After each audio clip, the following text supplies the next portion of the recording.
Of course. He missed I got it. I had it lined up. Oh, dear God. Here he goes. This is the right button. Yeah, finally for once. Yeah, he's good. So I just found out that that my grandpa is now addicted to Viagra, and nobody's taking it harder than grandma. All right. Yeah. Welcome to the show, everybody. It's going to be a doozy. Strap in. You earned that. You earned that. Just like grandma, I'm sure she felt she didn't earn that, but it was okay. Or grandma. No wonder she's in a wheelchair. That explains the 3 hip replacements. Added benefit, it stops him from rolling out of bed too. Dude, that was a joke. One of the veterans that I worked with used to make that joke all the time. That's the only reason I get the Viagra, so I don't roll out of bed in the morning. He's like, have you seen my wife? I wouldn't stick that in there.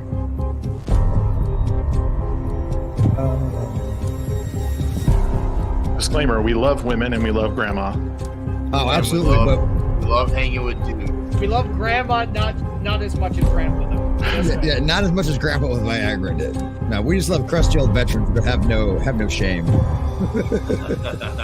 Uh-oh. Guess what day it is? Guess what day it is? Huh? Anybody? Julie, hey, guess what day it is? Oh, come on, I know you can hear me. Mike. What day is it, Mike? Leslie, guess what today is? It's hump day. Woo!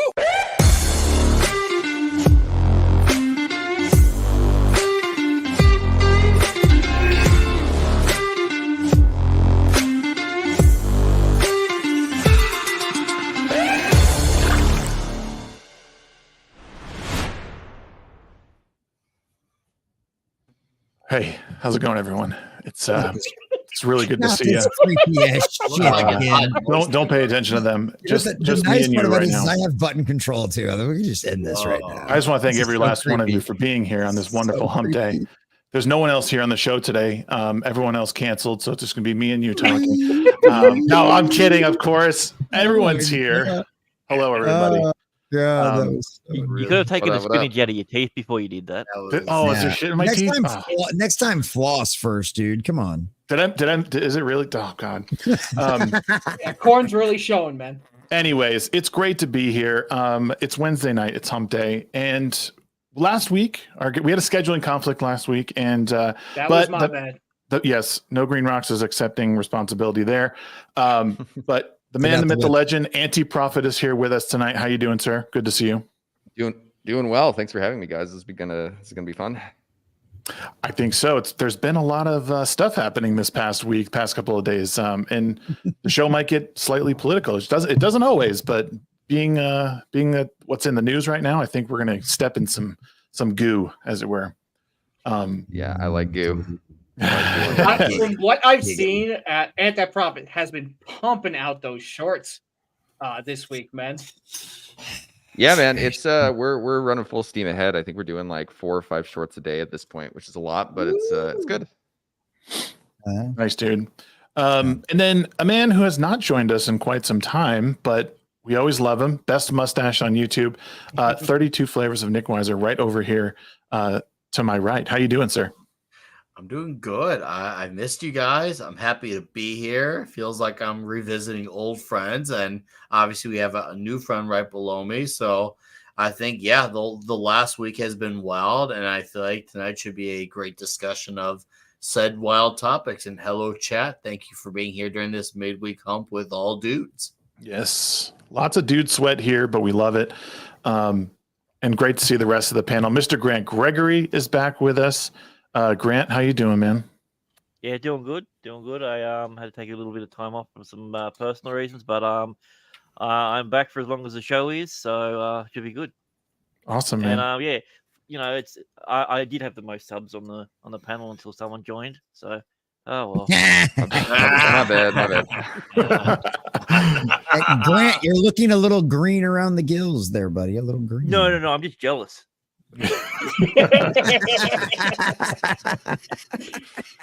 No, Grant's a fellow YouTube Shorts maniac, so you guys would probably get along very well. Bro, if Both you you need guys. a Oh, hell wizard with AI, Mr. Grant Gregory is the fucking king at AI. Hell yeah, I was cool. I might joking hit you up sometimes. afterward. That's AI. I've been trying to get some stuff into my workflow. That'd be awesome. Yeah, he's the man for sure. All the way down in New Jersey, aka Australia. He is far from all of us, but a little bit closer to you. Actually, like quick intro for you. You're not in the U.S. You are from the U.S., but you now live in Bali, correct? Yeah, correct. I'm from Salt Lake City, Utah, and now in Bali, Indonesia. Damn. Do you know I live just north of Salt Lake? So high five on that, dude. I'm not from here, but my Oh. wife is. Okay, cool. Nice. Yeah, it's a good place to be. Yeah, it's not bad. It's not bad. It's really freaking Mormon? hot right now. What's that? Yeah, no, it's super hot during the summer. Are you Mormon? Or are you just doing your thing No. My wife was raised Mormon. Wait, is that a prerequisite of living in Utah? Kind No, of. but he's just Yeah, Automatic basically. assumption. It's an It's- assumption. It's a prerequisite for talking to me. Okay, I hope you're all Mormon. You know it. Hey, I got my I'm gonna put fancy my underwear Israeli on and passport everything. to the side over here, okay, guys? Yeah, no, my wife will occasionally go to church. I'm just I've never been really religious at all. Just not for me. I don't know Hail why. flood. Well, you're not going to get your own planet then. I'm sorry. I know. I get there's like a couple tiers, right, that you can get, and I'm not getting any of them apparently. So No, it's okay. Yeah, no, it's here's the nice thing about Mormons. They have some like weird beliefs, but like as far as just general people go, they're like literally the nicest people on the face of the planet. It's nice. Again, it's like not a bad place to live, even if you're like not religious. right. And I say that a lot because they do get a really bad rap. But when my son was born, my second child was born 15 weeks early, and the church that that my wife was a part of in Hawaii was so helpful, like coming over and cooking us meals and helping with babysitting, and like I didn't even know them. I myself have no affiliation, but because we were part of the church, a little bit, they were like, what do you need? We can do it. That's incredible. My mother-in-law, who's heavy into the church, she goes to like temple and everything, watches the whole fancy meeting whatever it is, once a year or something. And she came out and helped. It was awesome. So yes, big W for Mormons on some, and then other things. Yeah. Give them all exactly. Name them. You take what you can get. You take Right. Yeah, you take the good you're with the gonna always bad. have the pros and the cons, and that can be applied to almost all things. Very true. True. Actually, one of the biggest Mormon L's that are out there is actually if you want to read a crazy story, is Under the Banner of Heaven. That was a wild story to read. And I think the brothers, or at least one of them, is still in prison out here. It's just crazy. They made a TV show, a Hulu TV show, with, I believe, Matthew McConaughey in it. It was with Andrew Garfield. Andrew Garfield. I'm sorry. Yes. Oh wow. Yeah, I watched one episode of it, and I couldn't get into it, which is too bad because I really like Mormon stuff because I'm like from there, But I couldn't get into it. Maybe I'll give it another go though if it's good. The book. So from what I heard, the book and the TV show are like opposite of one another. The book follows a lot of Mormon history from like Joseph Smith to like present day, and then the show follows the story of the brothers and how they thought that they were messengers or prophets from God, and how they had to like for the sake of algorithm, had to unalive their like was it his wife and niece or sister and niece? It's a Something horrifying like that, yeah, it was some horrifying story, but it's definitely worth the read, or I think I listened to it on audiobook. It was pretty quick, so I definitely recommend that. Anywho, weird way to start the show, but anyways. Guys, we have started the show this way for over a year. So we will be handing out all books are of used to it. Mormon at the end of the show. We will give you an address where you can self-evidence download and get your own copy. Right. And if you go to Shaggy Toby fan, he'll teach you the fine art of soaking. Oh, Yeah. what's up, Mephisto? Be safe driving, buddy. Be safe driving, Mephisto. Nesiya tova, habibi. It's funny because I said to my wife, I said, do you know what soaking is? And she goes, yeah, you're the last person to figure this out. Apparently it's something that's been happening for a long time in Utah, and it's suddenly just become a big thing because I think people are interviewing like a lot of the kids at BYU, and it's just getting around the internet now, right? But yeah, I be Emphasis quiet? on I have phrasing. no idea what you're talking about. Yeah, emphasis So- on Think of phrasing. that. My friend is a paid soaker. He goes around and shakes beds for a living. oh man, The hell? God, what That's is going on? I'm now curious. You Okay, guys well- are trying to give Top Gun's volleyball scene a run for its money with this homoerotic. Well, as the manliest scene in film. Well, yeah, I know, but it is as manly as Arnold Schwarzenegger and Carl Weathers is. Oh my god! I don't know if you call it yeah, handshake or I hand think clap. I'm good on that You- subject, I guys. feel Holy like shit. I Oh my god! do it. This You took son of a a really bitch. weird turn. Yeah, no, I think I feel the Hey, earth I shake actually- every time I see that scene. I'm like, oh, I think there's an earthquake outside. Yeah, no, I when I used to be Mormon, I ended up leaving the church or whatever, and it was the kind of thing where there were two things I think to this day that I still like kind of practice, like secretly type of thing. The first thing is I tend to think that like coffee is going to kill me. That's the first thing, and then the second thing is I still like to soak and cry with my girlfriend. Those are the two things that have My man. stayed with me since Mormonism. There's nothing wrong with a good old Crimax. Guys, True. do me a favor. Delete your browser history after you look it up. is it? Yes. I feel like Oh. every single person at one point tried the soaking method with their girl. Like, we'll just stick it in and we'll just lay there. Like, I feel like everyone's You mean just the tip? just the tip, just to see how it feels. Oh, it reminds me of Boy Scouts. Oh, no. That's sad. So Shags, Very. what's happening? What's going on, dude? Oh, nothing. But enough about no. Intros, by the way. Yeah, intros. Jesse, good to see you, pal. Oh. Or you're over there. You're way over there. What's going on, man? I'm over here. I don't know. We're all over the place today. I don't know, man. We had a fun time. We had Dermy Wormy on tonight. That's always a good time. I haven't got to really chit chat with Dermy much since Vegas, and so it was good to hang out and kind of catch up with him and see what he's been going on in his world. So that was a lot of fun.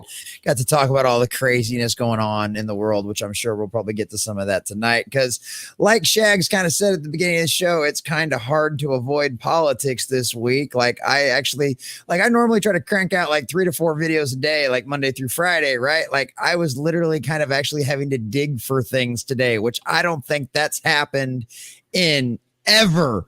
But like everything is just dominated by one particular news cycle or one particular news topic right now. And so, yeah, it's been kind of wild, but hey, this is election years. That's how things go. But yeah, it's still fun. 4 months away. Yeah, especially with it being this close and all of the craziness and all of the nutso stuff. You know, it's one of those things. I've been talking about how the pendulum's swinging back and how the Overton window is starting to shift and how we're winning kind of the culture war and stuff like that. But I also warned everybody a long time ago, too, that things would get worse before they got better. Because the thing about it is we're trapping a caged, we're cornering a rabid animal at this point. You know, they realize that they're losing their grip on a lot of the institutions that they've had a stranglehold on forever, and they're freaking out. And that's why you see some of the weirdos out there on social media having just insane rants and meltdowns and everything else. And then you saw what happened over the weekend, because everybody's convinced that one individual in the world is the absolute antichrist, the embodiment of the antichrist, and that everything will be over if said individual, wins the competition. And it's like, y'all have lost your fucking minds. And now this is the world you've created in. And now that you know you're losing, they're going to freak out. They're going to react. And here we are, but we are still winning. The sad part is it's a sign that we're winning, and it's a sign that they're freaking out, and it's a sign that they're losing their power. It's just a tragedy that it sometimes takes this kind of thing. But I've still been left hopeful because of the reactions that have come out and everything else. So I'm on the white pill side of things. I'm out there throwing doses of hopium out there because I think overall a lot of good has come out of everything. So, Opium. yeah. I love it. Opium, baby. I got you some opium. Take a dose of. Well, I got one of my boys. I'm having a brain fart right now, but he comes into the chat all the time. And he's like, I come in here for opium. Everybody else is all depressed and pissed off about things. And common nerds in here like, look, we're winning. Things are going good. I'm here. Godseed. Godseed's the one who always comes in and says that. So yeah, it's a good stuff. Yeah, it's a good stuff. Yeah, Godseed's good people. But yeah, that's what I've been up to. What happened over the weekend? 800 screams. I mean, nothing major. There was a scrape. Nothing that's somebody got cut in their ears. Somebody cut in their ears. I heard somebody fell down on stage. That's all I heard. Yeah. Fell. At least it wasn't the stairs. Oh my god. Sheep, good to see you, pal. What have you been up to? Does this sound bad? Oh, yeah, yes. So bad, huh? Quick, everybody. It's not as it's bad. not awful. It sounds a little better. Hold on. Sounds like. Well, while he's figuring that out. What's going on, brother? Now, Look at that. Look, I got a celebrity in the chat. Yeah. Hey, I got your pogs up here on the background. Look at you're trying to flash Garrett. Look, I got your pogs up here on the shelf now. Look at that. I didn't just buy them to throw them in a drawer somewhere. Nice. Sheep. Have you worked out the mic? No, that's why I had my hand up the whole time while you're like, all right, are we ready to go? And I'm sitting here like, can we test this before we go live? Oh. That's on you, Shags. It was on me. I'm sorry. Queer. #blame Shags. I was just so excited to go and get going. Now, question: Is it loud or is it like just noise? Like you're real quiet. You're very quiet. Yeah. We're getting some sheep ASMR in here. Giggity. I'm just gonna keep talking until it like just sounds a little better. That's good. All right, you're good. You're good right there. Right there, cool, perfect. Yeah. And no buzz. All right, cool. So first off, let me tell you about this stupid ass fucking morning I had. All right. So I woke up. I woke up an hour after my alarm went off. And then I got up, got out of bed. I was supposed to be up at like 8:30. I woke up at 9:30. My alarm, like it shut itself off. Oh, you poor bastard. Right. So let the dogs out. They go outside. I'm like, I'll start up a cup of coffee. Go to grab my RK Outpost cup. Slips out of my hand, falls, shatters. Cool. Oh, wait. And then I go and grab the broom. We have this rack on the wall where we have. Oh, you're not kidding. We're going through every moment of your morning. It's that bad. He needs to vent. Let him in. Let the man vent. Let the minority vent, Shag. Stop shoving him down with your white privilege. Listen, I'm going to have to put my white foot down here. All right. Cool. Well, I have this rack. We have a rack on the wall that holds like, the mop, the broom and all that stuff by like the sticks themselves. So I'm like, all right, cool. I grab the broom, try to pull it off. It's stuck. And I'm like, okay. So I leverage the grip with my thumb on the wall and pull off. The whole thing comes out of the wall. And I'm like, perfect. So now I gotta struggle to take the broom off the rack, then reset the rack because now all of the anchors are stripped. We got to go out to Ace Hardware, buy some more anchors so I can then reinstall the damn thing. And then I swept up the ceramics and decided to make another cup of coffee. I sat down. I just contemplated a lot of defenestration and how gravity works and relevance to human necks, personally. But, sorry, I missed that. Could you start from the beginning again? No, but basically, that's been my morning, and I dreaded getting in a car because I'm like, all right, I think I'm gonna get into an accident. It's gonna be really, really fatal for me. So it didn't happen. I was thinking that this story was gonna start off with like, I broke this cup and then I pulled this thing off the wall and then I got in my car. I ran over 3 kids. Like I thought that's like it was gonna be like the left turn. Hey, grammars are worth more points, guys. Here's the downside. Then I went to Pennsylvania and I got my stepladder and went on the roof for a bit. And oh my God! Look, listen, I'm undetectable on a slope. I'm letting you know that right now. I'm undetectable on a slope. But no, like I didn't run over any kids, so that's always a plus. Good win. Yeah, absolute win. Otherwise, the day has been relatively smooth outside of like brainlets online, which is a given. It happens. Yeah. Over the weekend, we didn't really do much. We went out, we went to Home Depot, got some more stuff for the garden that we then moved. I had to shovel so much fucking dirt. Felt like a prisoner. It's fine. It's done. Channeling your ancestors, eh? Yeah, I'm You're tired, nearly married, boss. dude. You are a prisoner. That's how it goes. I'm tired, boss. That's That was good. That's why I was. That's funny. But yeah, the general crux of my weekend consisted of being outside doing like laborious stuff in the sun, which I'm okay with. I actually like going outside and doing like, physical labor. It's pretty You got a nice tan. Looks good, man. Thank you. But How did I know that was gonna get said? How did I know? Like, if someone doesn't say it, I'm gonna say it. nice tan. I think this tan is actually gonna last like my entire life. I'm saying, look, never. The work is never done. Ever He's even done. hopping in the stream, telling you what. Listen, I could platinum life and it's still not done. Yep. Jesus. There's no such thing. You platinum life when you die, I think. No, Maybe. you don't platinum life when you die. You just accomplish as much as possible. Yeah. I don't think there's a single man. person on the planet. Well, I don't know. There might be some people that have platinum life and then moved on. Restarted their save file or some shit like that. Nonetheless, that's been the general crux of my weekend. As far as Rippaverse stuff goes, we're getting CGCs out to people. Ugh. Look at that. That's nice trim and proper right there. It looks good. Yeah, it looks really good. Beautiful. Yeah. Absolutely beautiful. Nice. I decided I'm just gonna take the retro covers and have those CGC and just have those plastered all over whatever we get the fuck set up over here. It's gonna be great. Go to rippaverse.com, by the way, guys. Gooding is in its last couple weeks of pre-order. So that's gonna be good. Written by Mike Barron, the guy who also wrote I got the comics over there. Florida Man, Bronze Star, Nexus, also did work with Punisher. There's a lot of other stuff, to be honest. The man's like an absolute veteran when it comes to comics. And he's also really great to talk to. He like the man's brain never stops working. Like even like we were at the meetup. I think I mentioned this last week too. We were at the meetup and he was still writing down ideas like while he was doing his meet and greet. And I'm just sitting here like, this man, That's incredible. This man is a machine.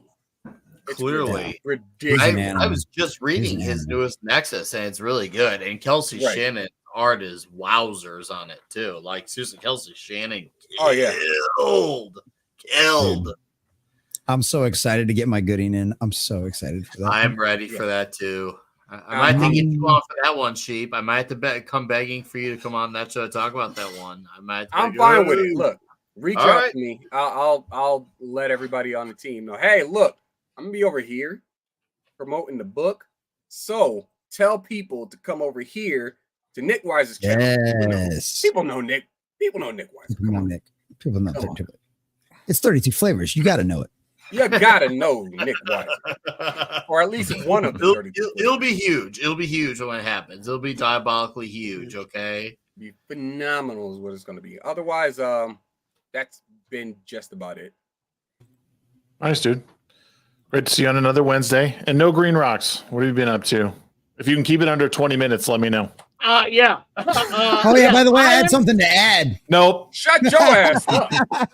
I You had your am chance. If you wasn't scared of Green Rocks, leader, creator, and founder of the Legion of Memers, please go check out the YouTube channel Legion of Memers. Go check out the Twitter.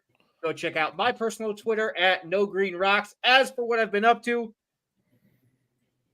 let's just say I've been dealing with some horse shit, but I am strong and I will continue to be here and I will continue to provide everybody with educational experiences and a bit of laughter and brevity in this dark world.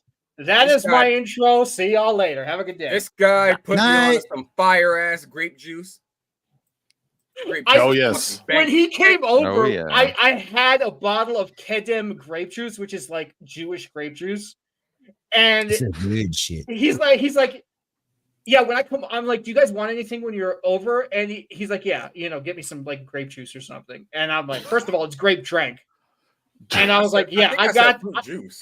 I got the Kedem ready. So he comes in and he's like, bro, this shit's good. And then Horror and him send me a picture of them finding it in the shopping mart. Oh, it's go time, baby. I'm about to clean fucking house. So welcome to Judaism, my friend. I appreciate you.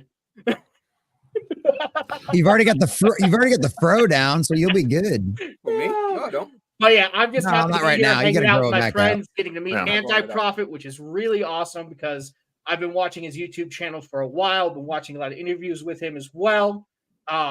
Some of his friends you've actually seen on Side Scrollers as well. I think you should check out his content because it's actually more middle of the road and more logical than you guys think. There's no left and right. It's common sense. It's coming from a place of not yelling in your face, but helping you understand so you can process and learn and do these things yourself instead of saying, here, gravitate towards me only. Anti-Prophet, from one of your interviews, you were saying the name Anti-Prophet came from you not wanting to be a guru. Was I understanding that? Yeah, that's essentially what it came up as at the beginning, which was too bad because I didn't think of like the connotations. I was like, oh yeah, I'm like not going to be a guru. And then I got like a million messages from like the Arab world being like, brother, you need to change your name. Oh, okay, yeah. Well, you know what? Listen, You definitely fit in with Judaism then. well, listen, you'll be Yeah, there fine you go. in They this hate book. all their prophets. I speak a little bit of Arabic. My family's from the Middle East, so you're good Oh, fun. yeah, nice. Excellent. But my just gateway happy to that language is in Team America. Durka, Muhammad Jihad. It's actually- as long as it's not Haktui, we'll be good. Yeah. Now that's funny you mentioned that. I just showed a friend of mine Team America like 2 nights ago, and I hadn't seen it in no like way. years. Funny you mentioned that. It's aged beautifully. It's aged so beautifully. Like you watch It's surprising. funny now. Yeah, for sure. It's surprising how well it's held up. Like it's just timely. And if you remember that it came out during the Bush era too, it's good. Yep. Dude, I still use that line anytime someone's like, I thought I've seen it all, I've seen everything, and he's like, have you ever seen a man try to eat his own head off? Well, no. Well, then you haven't seen everything. I use that line all the time to this day. 20 years later. That's a great movie, is what it It's is. the best line because no one like, and you always get a weird reaction. Like, why do you say that? You're gonna ask someone from Baltimore, and they're gonna say, "Yeah, I saw it down on the corner with all the guys from fentanyl." Yeah, it's true. Oh, sad but true. Oh my God. Yeah, Team America. Well, those Trey Parker and Matt Stone, I just think they're geniuses. They're like once in a lifetime writers and showmakers. Like all their stuff. I don't know if there's any episode of South Park that's truly aged poorly. They just write in such a good way. Like I think the parts that don't age well in Team America are like maybe the specific people they're talking about. Like there's a couple of like Bush era people that you'd be like, oh, yeah, who's that? But like all the Michael actors, you Moore. probably yeah, you might not know who they are, but for the most part, everyone's like, oh yeah, America just kind of walks around like they own everything and kick the doors in and blow everything up. And that, but they do it in such a funny way. They're like, yeah, that is kind of how it is. And it's just way over the top. And, Well, and what one of the things that I think about it is with those two is either those two have a very good like finger on the pulse of the culture at like all times. And like where I don't know where they live or any of that kind of stuff, but whatever it is, they don't live in that. Right. Ha, ha, ha, ha. They don't live in like that Hollywood bubble either. And I think that makes a huge difference with those guys too. They've rejected a lot of that kind of nonsense and they just do their own thing and they have no sacred cows and they've been true to themselves since the beginning. And that's something you don't see very often, especially with the career as long as they've had it as well. Oh yeah. Yep. Well, most of that comes down to Matt Stone because he's the leader of the two of them, and he's the one that takes charge. And he's a much better leader than he is a follower.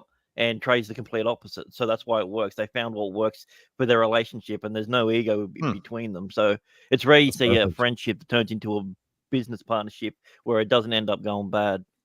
See, your whole nose camp, they should have learned a lesson from those two. That probably still live in helps. Colorado. Interesting. That would make sense. Hey, I didn't get an intro. Hey, I didn't get an intro. By the way, you had your intro.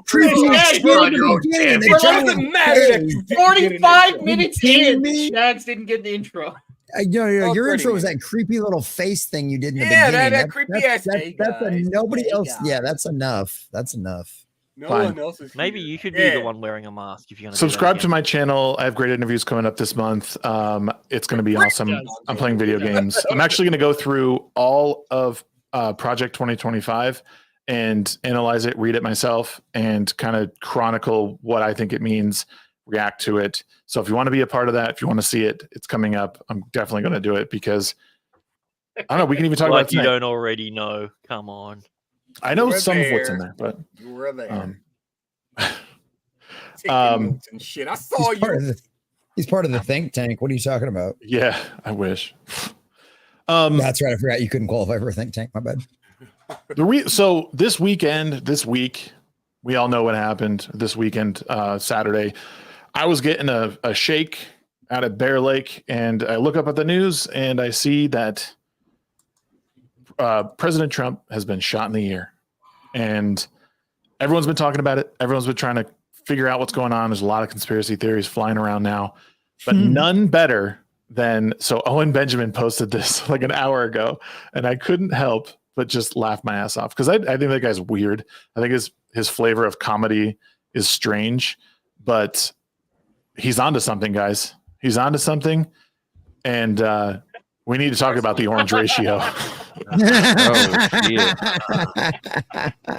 We need to talk about the orange ratio and what it might mean. I may not like Andrew Tate, but the Matrix thing, I think Trump cracked because the way he moved was straight out of the Matrix.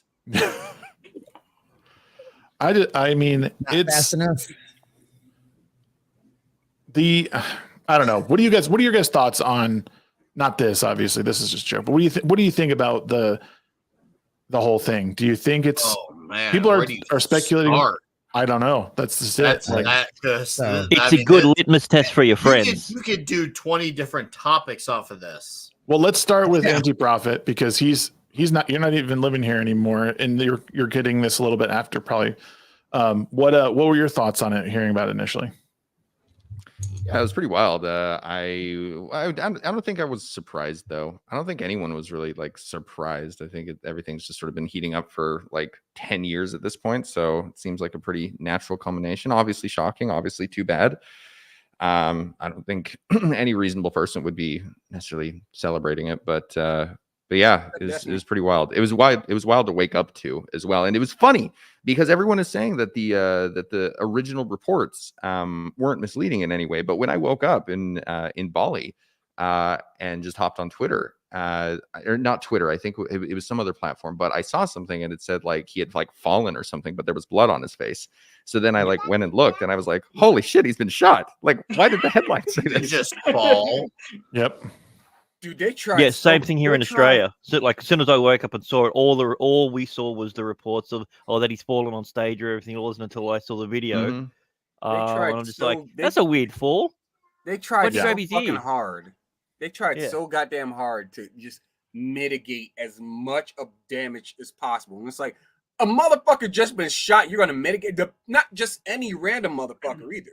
This is one of the most microscoped people on the fucking planet. And you're talking about, he fell. Shut up. What the hell y'all doing? Yeah, Tupac also fell. put out the correct headline and then fire yourselves. That is some of the most disingenuous shit I've ever seen in journalism. Yeah, it really is. Everybody's watching this shit and they're just like, he fell. Oh, okay, yeah, no, nobody else heard it. Pop, pop, pop. Everybody just start ducking. The crowd starts fucking ducking. Yeah, just Trump fell. Get the fuck out. Well, how about this headline? It's the ultimate gaslight. It's the ultimate gaslight. They really, truly think that they're the decider of what is the news, and they know that, well, as long as we have to say, we're not held accountable, we could say whatever we want. And they also know that as long as they're the ones saying it, there is still a portion of people out there who will believe it just because they said it. Even if they watch the video and see it their own two eyes, they are willing to take that headline's word for it just because they said so. Sometimes it's not about what people say, but sometimes it's a matter of who's the one saying it. And for a lot of people, the legacy media, as long as they're the ones saying it, they can say anything, and that to them is gospel, especially if you're on a level of TDS that's like unparalleled. They will, that to them, that's their Bible. Like that's their gospel. That's their religion, is the 24-hour news. It's a cult. Yes. It's a cult. Well, that's what, like this. So I didn't share this one exactly, but this headline, Donald Trump has been escorted off the stage by Secret Service during a rally after loud noises ring out in the crowd. So can you imagine if the old team still existed? We would not be seen any of it. This is exactly what I said a few days ago. I had posted either this one or I posted this, the Trump injured in incident at PA rally. I posted that on my Facebook, and someone goes, well, it's not wrong. And I go, dude, if the shoe was on the other foot and Biden had been, hitting the ear, or there been attempt, there would have been. Biden shot at. Attack Biden. Almost killed. Crazy right winger tries to kill Joe Biden. They would straight go for the it would be the ticker. It would be the ticker. Remember, these people don't care about what's on their foot. They just, and this is something that Republicans, and I think maybe Trump has gone maybe a sliver of it. These people don't care that they're hypocrites. They don't play. They play to win, and they will do anything in their power to win. And as long as they control the conversation, as long as they are the decider of all that is, they will do everything, especially since no one really holds them accountable. And people can talk about holding them accountable, but you actually have to do it. And I think he's realizing he's got to play a little bit of fighting fire with fire, because this is like, if you're maybe that scene in The Untouchables where Elliot Ness realizes, there's no legal way of beating a guy like Al Capone. I'm going to have to do some things I'm not proud of in order to win. Regardless of how your feelings about Trump, there's some good ones and some not so good ones. But I think some things are starting to click that there's definitely going to have to be some moves that are going to have to be made, because there's no way to winning this fight cleanly. This is a dirty game we're playing, and the rest of the world needs to come to grips with that. It would be nice if we could all be Superman and get away with this, a nice clean fight. Hero saves the day, but this isn't that. We're basically dealing with a Robert E. Howard, Solomon Kane, crazy outcome type of situation. Those who know comics will understand that analogy. Well, but one of the things I think about is, Nick, you brought up the fact that like there's certain people out there that only still get their information from like a lot of these legacy institutions, a lot of these, the former stuff like that. But I think about it is I think that's one of the beautiful things about all of this and what we see and how the Overton window shifting is because we're seeing that decentralization now. We're seeing the decentralization of information and information sources. We're almost getting back to the point, and like Tiny but Fierce brought this up on my stream earlier tonight, we're almost getting back to the point of where we're getting, like she brought up the fact that like you used to have competing newspapers in your town, right? In your small town, you have a town of like 5,000 people and you'd still have one or two newspapers in your town, right? Mm-hmm. Well, that was the decentralization of information and now for like over the past 50 to 60 years, we've seen it get all centralized. Well, now no one trusts those legacy institutions anymore. Nobody trusts CNN. Nobody trusts MSNBC. Nobody trusts Fox News, right? So everything's getting decentralized now because the market chose, no, we don't believe you. We don't trust you. So now you've got everybody going to Rumble, everybody going to YouTube, everybody going to X or Twitter, and which, it's a great thing. And that's one of the things is like you said, well, and you get, but that's the thing is like you brought up the Shags brought up that AP headline and that other stuff. It's like, no one believes that anymore. And everybody knows exactly what happened because we can disseminate information faster than they can lie almost at this point. Correction. I think the problem is, and this is, people do believe them. That is the issue. There's actually a lot of people who believe those headlines. There's less and less people believing them all the time. And you know that by their ratings. Dude. CNN just laid off another 50 people last week. Good. Like that is not a place that is doing well in any way, shape, or form. Their ratings are in the toilet. They're firing people left and right. It's happening across the board in all the legacy media. Australia's Kotaku or whatever just got shuttered last week. Like we see more and more of this. If you keep an eye on this stuff, you see more and more of these layoffs. You see more and more of these reductions in all of these legacy news organizations. And guess what? Every one of us out there is growing. I just crossed 800 subscribers and 800 followers on Rumble just like over the weekend, So it's like everybody's growing and the decentralization of information is happening, and it's happening at a faster rate than we have ever seen it before. So quick question. Like, it seems like the right is winning, but the more I see them winning, I start seeing little phrase of people. For example, Matt Walsh. Did any of you guys see what he was saying? Oh, yes, I got some thoughts on that clown. So I'm not a Christian, so I reached out to actual Christians to be like, "Hey, tell me the situation." So I understand it a little bit better. Maybe those of you who are Christians can tell me, like, you guys have redemption and born again stuff, right? People can change. Oh, yeah. And when people do that, do you accept it? Or like, how does that work? Because it seems like Matt Walsh and a few other very Christian creators are not giving them an inch. Here's my take on that, No Green Rocks. Right. And this is going to be a very varied take. That's going to be, it's all, no, I'm not really well-versed in being a Christian, but I know enough people that I've learned that there are a lot of different perspectives on what being a Christian is, what forgiveness is. That's going to depend on who you talk to and where their mindset. So it doesn't stand for the entirety. It stands for the individual. Oh God, no.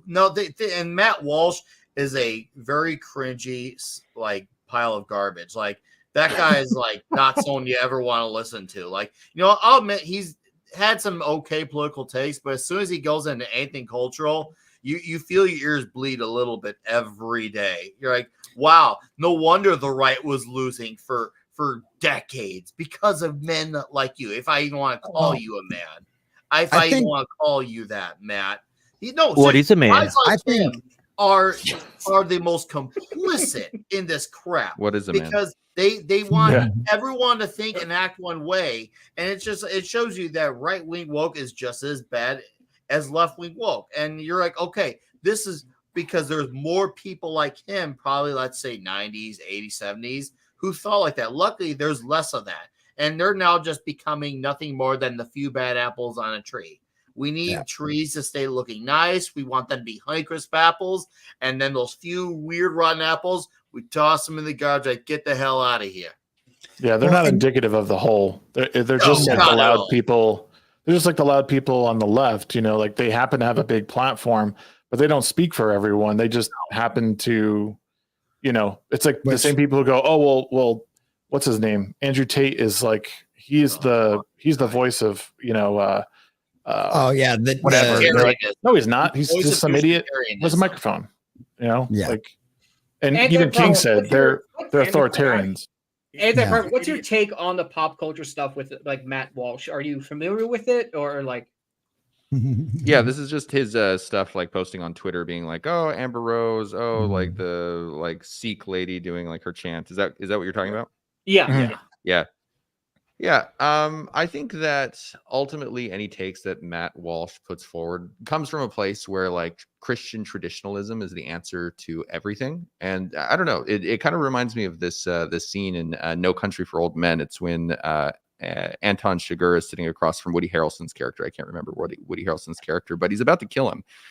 And he says something to the effect of like, well, like if following the rule is what brought you to here, then of what use was the rule? Right. And I think when it comes to like Christian traditionalism, to fixing all of the problems that we have in the modern day, then all the problems in the modern day would have been fixed by Christian traditionalism. Like that was the rule that we followed for the majority of like the last 500 years. So I'm not saying throw the baby out with the bathwater. I think Christianity and religion has a lot to offer. But this idea that if we just return back to like some sort of like Christian traditionalist past, it'll fix all of our problems. I don't know. I think it's sort of a milquetoast political take. And I think that's the only reason why he has a following. He has a profile and he takes advantage of his profile. Listen to if you really want to look at Christians who sound very moderate in their takes, listen to more guys like Alice Cooper. He's very that's such a Nickweiser thing to say. When I think moderate, I think Alice Cooper. I will do a change my mind video on Alice Cooper, Fred, because he's let's just say, okay, I'll give you a really good way of looking at his perspective. He's buddies with guys like Marilyn Manson. He doesn't agree with a lot of how Marilyn Manson sees and does things. He learns how to respect him. He learns how to actually coexist, unlike half the people who had that bumper sticker and don't actually do it. Alice Cooper is a good example. Yes, I know for me that's a convenient example, but is it wholeheartedly relevant? 111%. No, that's why I love you, Nick. That's why I love you, man. It's because you'll come up with those. He's a wise man. He taught me about the Indians in Milwaukee. Sheep, I know you've been trying to say something for like 15 minutes. Yeah, Sheep looks like he's ready to let off. Your mic sounds good. Cool. Fine. It's all good. So now that all the white people have talked, would you like to talk? That's what I'm saying. I'm always in the fucking back with my lunch tray waiting on my fucking turn to get in line alone. Does that make you feel better? Wow, I see how it is. Yeah.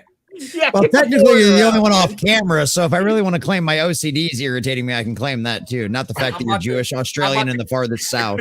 I'm about to carry my way to first place. No, I was saying. Welcome to Shag's DEI hiring, an inclusion to the to Alice Cooper.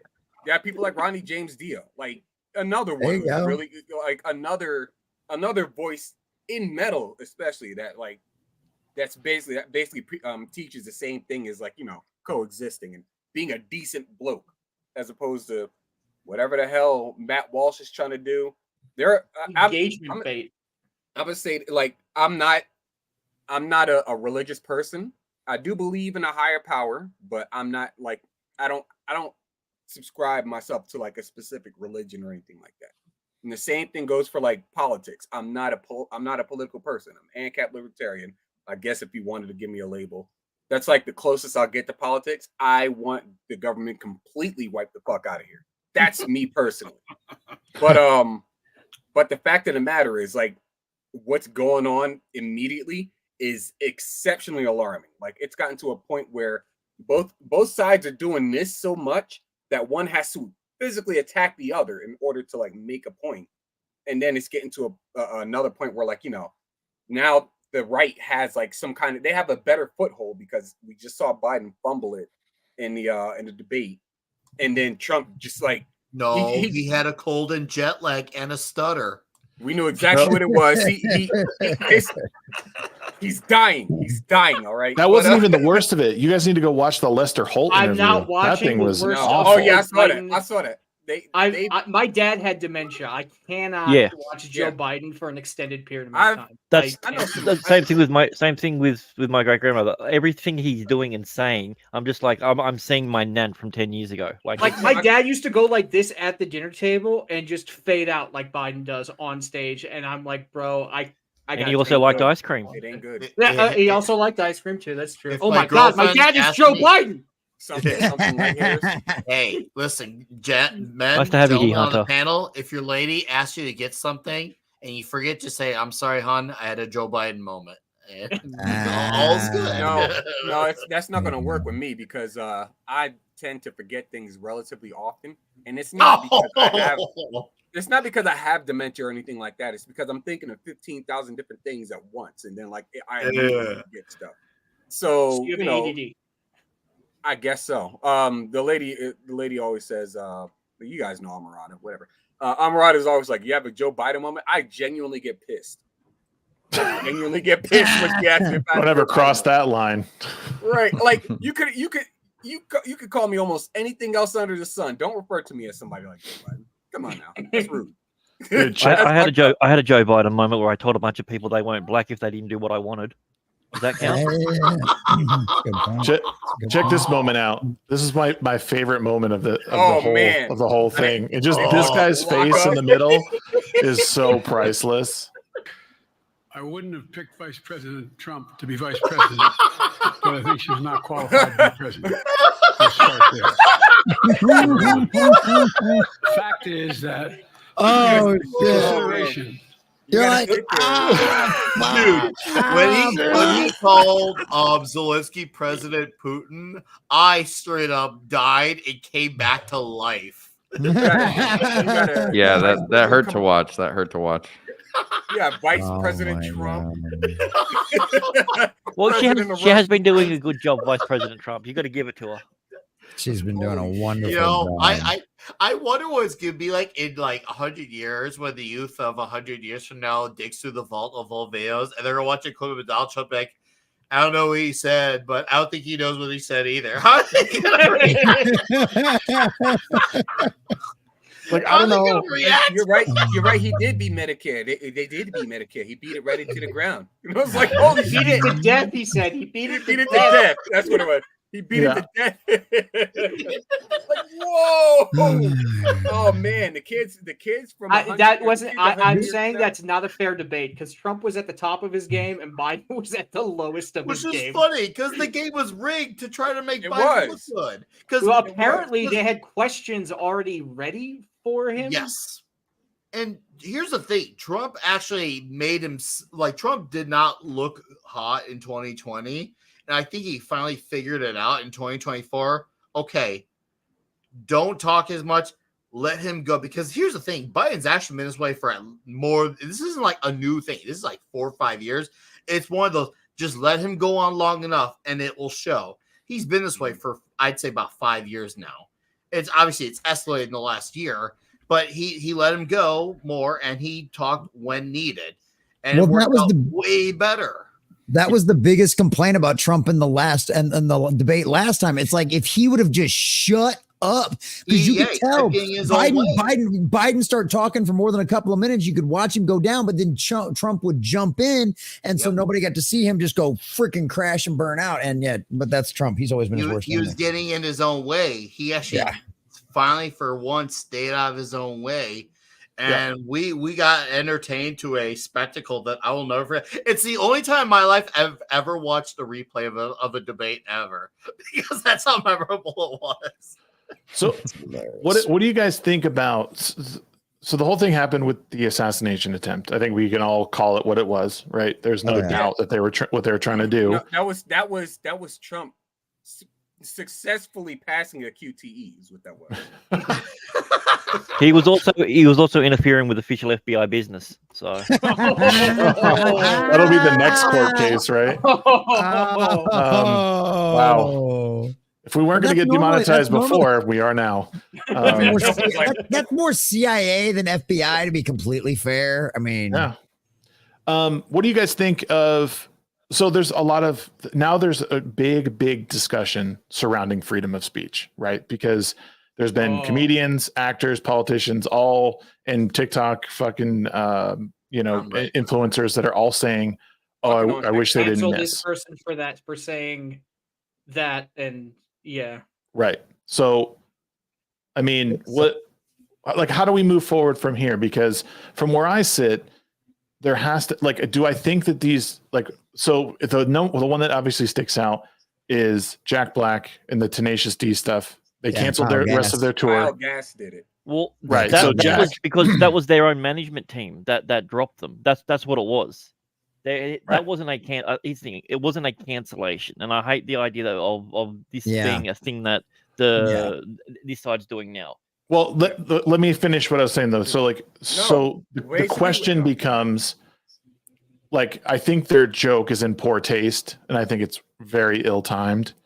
But how do we apply our freedom of speech to this particular situation? Should people be getting canceled? They didn't necessarily. Yes, their management team, stopped their tour and all that. Ill-timed joke, but we can't be calling for people to be losing their jobs. I think at the very least, you either have the ability to speak freely or you don't. I don't know. Well, unfortunately, they were in my country at the time, so they don't have that right. That's true. That is true. Two, my stance on that is go ahead. No, go for it, man. No, you got less time on the show than I do currently. You go for it. Well, all I was going to say here is it seems like libs of TikTok, for example, are doxing people left and right pretty much all day, every day over the last couple of days. And it is kind of funny because I think the right has been complaining about cancel culture on the left for a couple of years now. But now that the tables have turned, it seems to be the case that the right is just as happy and willing to do the exact same thing as what the left has been doing. That being said, I do think that there's at least a conversation going on the right about whether or not doing this is ethical or useful or is a good way of accomplishing goals.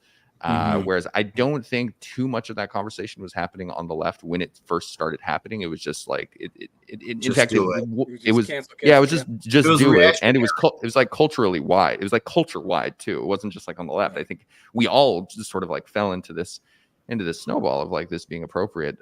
But yeah, I think even since the Ben Shapiro and Candace Owens thing, it's the right is currently trying to figure out whether or not they're going to engage in the pretty much exact same tactics. And ultimately, none of this really has to do with freedom of speech anyway. That has to do with the government silencing your speech. This has to do with whether or not consumers and companies can distance themselves from ideas that they don't like. And I think the answer is yeah. I mean, the answer to that is yes. But again, people on the right have been saying oh no, that's completely inappropriate to do on the left. And now that the tables have turned, it's become quite hypocritical. So it will be interesting to see how things pan out. So I think no, Shags, I know you said earlier that you said it was a joke. I don't agree with that. I know how Jack Black is. I know how he functions. I've seen how he's been over the year when it comes to anyone who doesn't agree with his politics. If he had said that comment and that was the first time, would I have considered that Jack as Black a was the joke? one that said it. Maybe I would. But it wasn't Nick. It wasn't Jack that said it. It was Kyle Gass that said it. Regardless, you get the point what I'm trying to get at here. He's associating himself with people that are only ideologically like him. That is how he's been, and I don't believe that was a joke. I strongly believe. I don't think. I know what he said was absolutely intentional. Now, that all said, whether it was intent or a joke, you can all decide. I do feel like their management did take it a step too far with that, because you know what they could have done, because I do know it wasn't the reason why they canceled the tour is because Australia's government made it a liability. In case you all didn't know, Australia's government saw them using that as they consider that a very global level threat. And apparently they're becoming a liability. So in order for them to keep doing the tour, it would have costed them dearly. That's why they actually canceled the rest of the Australian tour. Now, this should be a reminder to why we still have it pretty good in America, because if he had said that in America, they probably would have been on The View or Good Morning America the next day.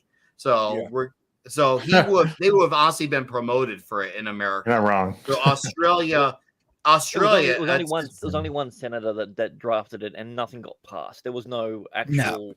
No. It was still in the preliminary stages of it. Yeah, and with this being done in Australia, they got consequence for it. Do I feel like they should have not canceled everything altogether? Maybe what Jack Black could have done. He could say, you know what, we're gonna go to America.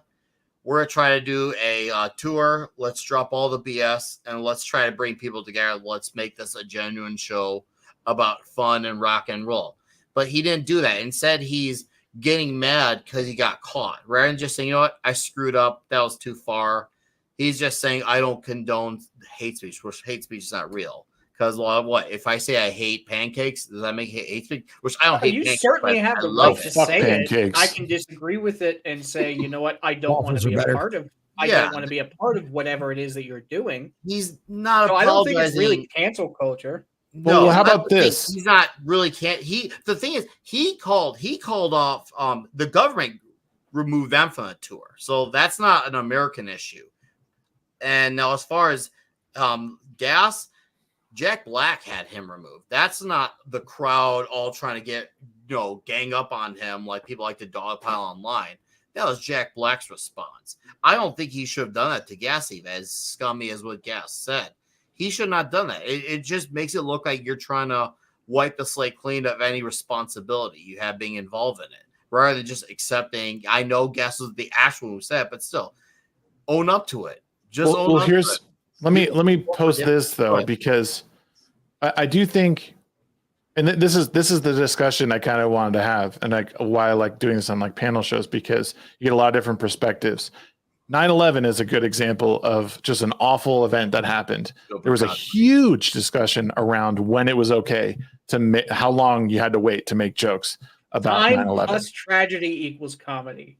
You have to wait. The time plus tragedy equals comedy. Right. You have to know the right time. Right, and this is why I say like the joke is in poor taste because of proximity to event, right? Like, holy shit, this just happened like 48 hours ago. And like, this is like, whether you like this person or not, like this could have happened on national television. Like you would have seen it or so it's just an awful, awful event. I mean, the Twin Towers falling is obviously awful too. We saw that watching live. Right. We saw that all live. Yep. So, it's just one of those things where I think like it's a really good, and Anti-Prophet, I think you said it really well, that this is more of like, do companies have the right to distance themselves from these like cultural events, or I forget exactly how you put it, but I do think that's a really big thing, because people will complain also like, oh, well, freedom of speech, like we can't do that, because like, well, they're just trying to distance themselves from these crazy fiascos that might put them in a bad financial spot or whatever, because they still got to worry about their bottom line. They got to worry about paying the bills and moving on. I don't want to see these companies disappear, because people do lose their livelihood, innocent people a lot of times. So I'd say it's a freedom of speech argument if it actually happened in America, because we're talking about it happening in Australia. This is why things played out the way that it did. Sheep had his hand up. Yeah, let's go with Sheep. Go ahead. Counter argument. Tragedy plus proximity equals comedy. I get that. However, there's also a such thing as not having a funny bone. I don't think that joke was funny at all. It doesn't matter. That's what I said earlier. It doesn't matter if Kyle lived like far into the fucking Futurama times and then made the joke. It's still not funny. It's just not humorous funny. So it just comes off automatically in poor taste.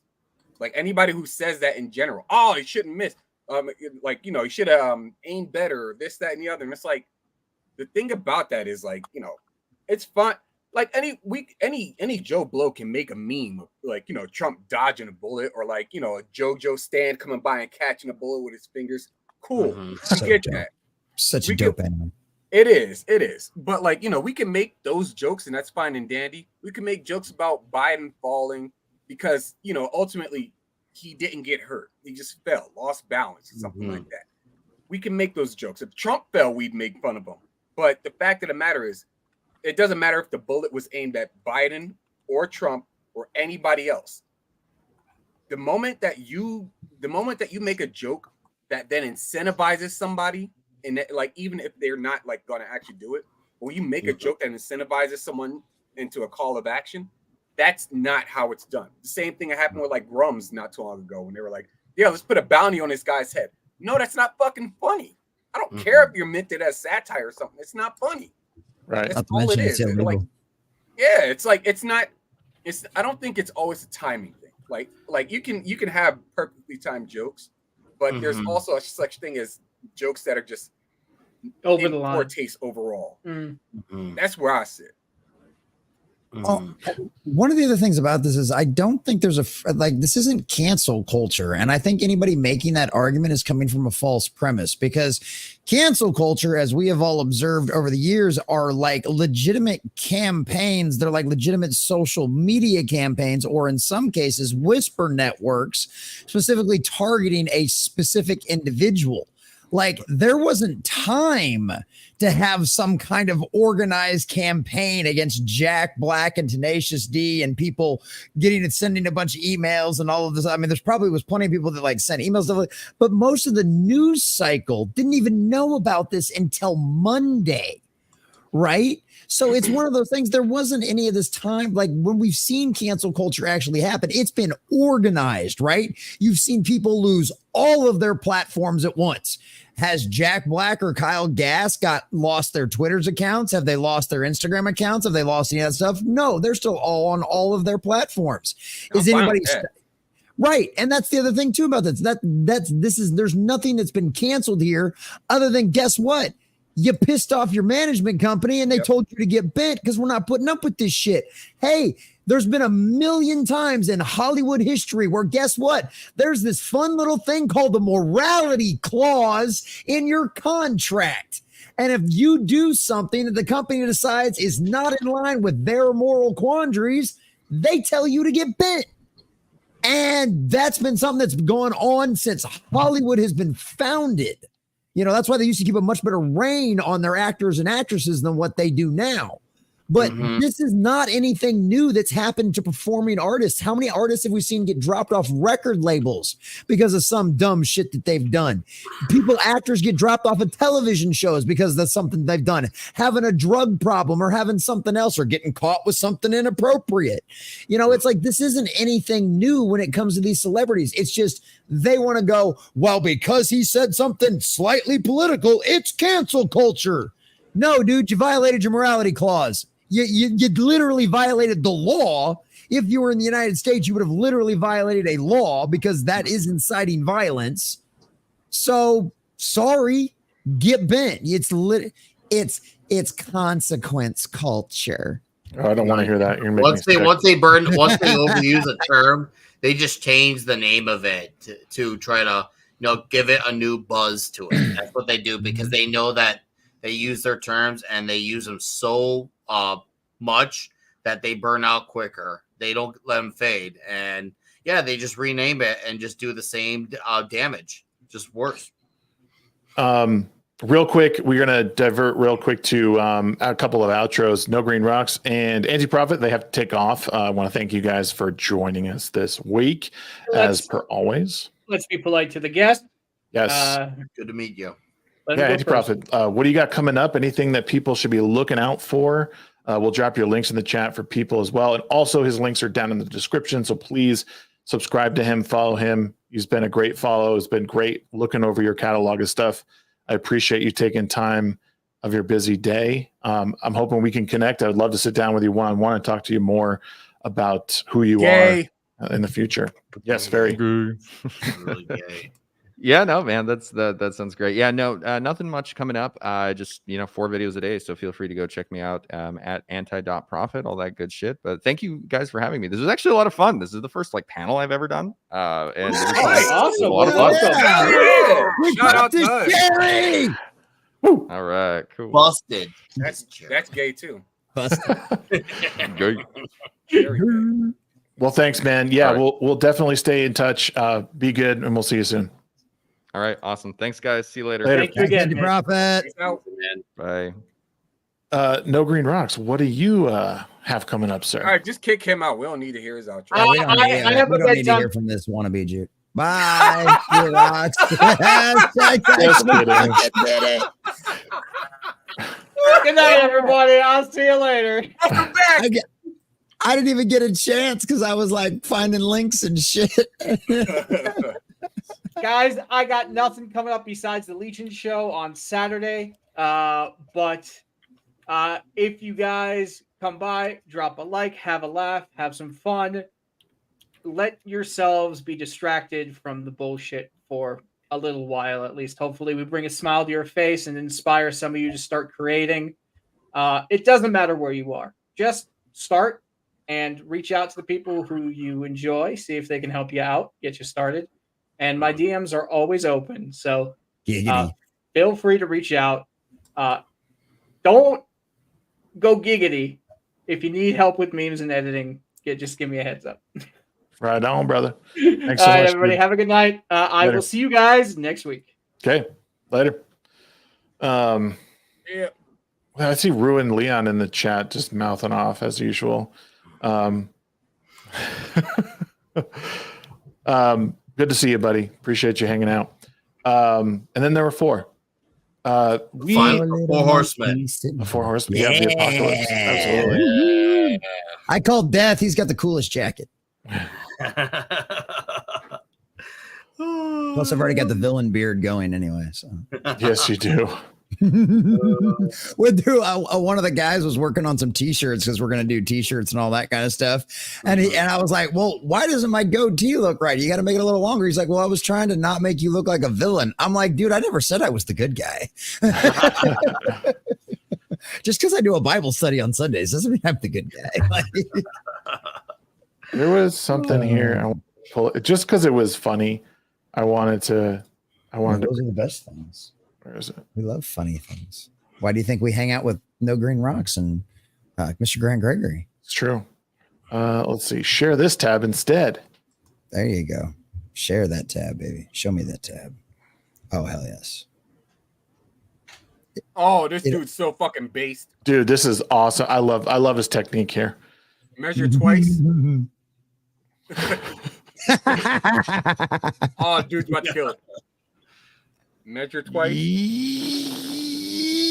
Yes. Slam. Yeah.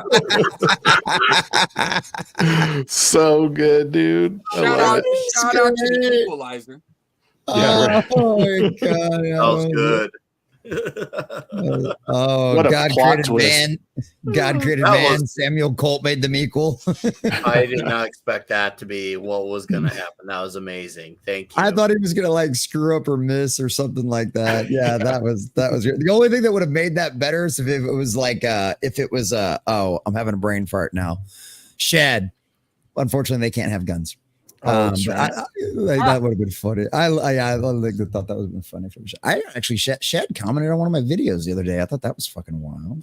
There we go. What the fuck? I was like, what? Nice. Then so I mean, to continue the conversation we're having, like, with free speech and everything, then you have someone on the other side. You have Destiny coming out commenting about how, like, he has no sympathy for the guy who died in the crowd. And then he's just being really just kind of a shitty person. Like, it's just not, there's no reason to say anything like that. But he ended up getting banned from Kick for I don't know if it was for specifically those comments. That's the only thing I'm unsure of. I need more information on the Kick part. I know with Twix Shags why, and here's the thing: he still gets to say everything he wants to say on Twix, and I don't want him to be banned at all. Like, full stop. Right. I don't want him to. I'd rather see everything he's going to say. And if he needs to be worse about it, as slimy as that sounds, that I need him to be worse. So I have a better understanding how truly scummy he is, because I can't get away from people like that if I don't know what they're like. And so when I see shitty people being shitty people, when they out themselves, it makes my decisions more informed. I think the idea of just having him not be monetized is a good move, but also it wasn't an Elon Musk move. It was an advertising move. Think about it, if you're an advertising company and you're paying for guys like that to be out there doing that.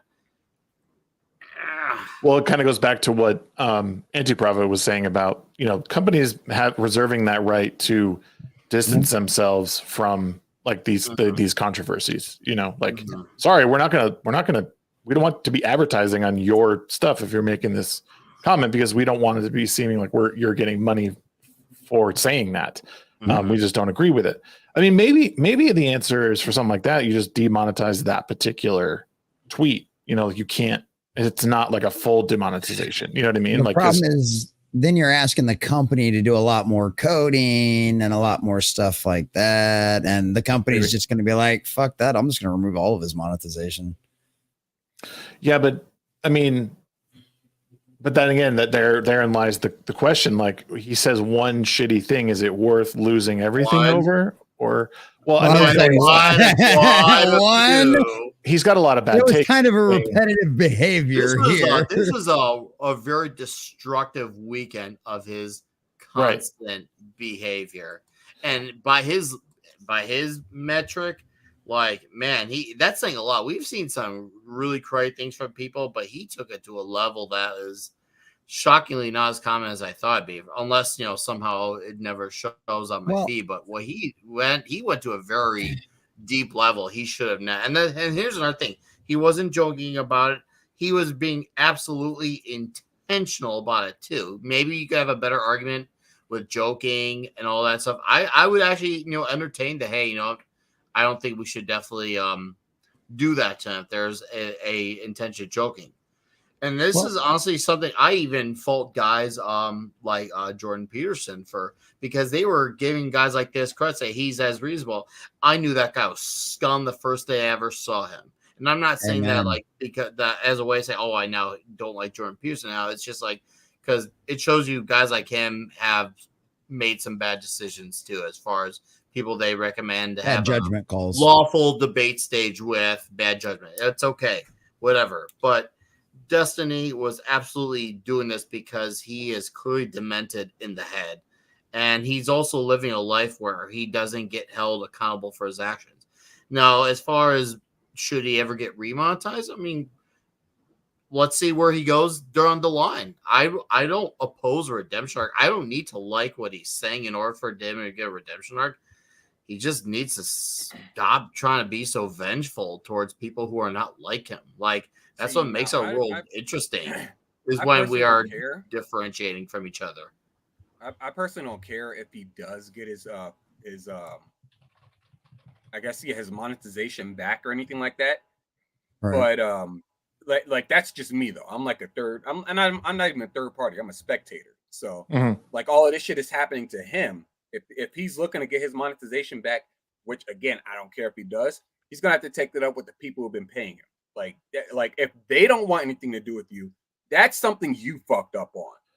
It's that easy. They play by their rules, and if their rules are don't be saying stupid shit like that, and you say stupid shit like that, and they kick you out, hey, that's on you. And if they welcome you back, cool. If they don't, still cool. Go, find your monetization some other way.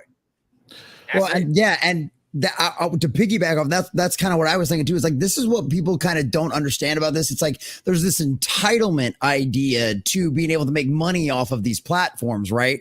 At the end of the day, if you're making money off of X, Twitter, YouTube, whatever, if you're making money off of Twitter, Elon Musk is your boss, okay? Like, and his house has rules. And in order to get paid in his house, you have to follow those rules. And if you don't follow those rules, you don't get paid. You know what I mean? And it's one of those things. It's like, I'm building my way back on my second YouTube channel because, I don't know, rules changed, whatever. I screwed up. I violated them. I got my entire freaking thing nuked before. You do talk a lot, I do talk a lot. But it's like I'm building back. I'm going back at it now. I'm going back at it. And you know what? I changed my outro. They ain't got an excuse to nuke me anymore.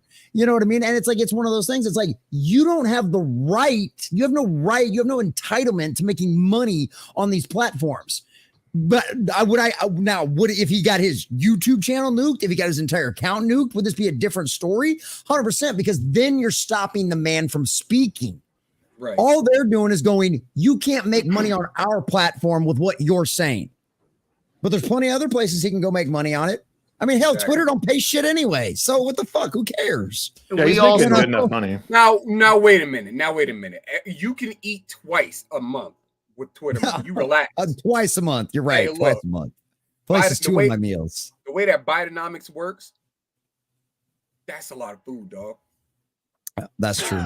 That's true. I got chickens for a people reason. like Destiny also forget that a lot of people, like, let's just say guys like us who have regular jobs, we can't say a lot of things that that he says and he makes money of.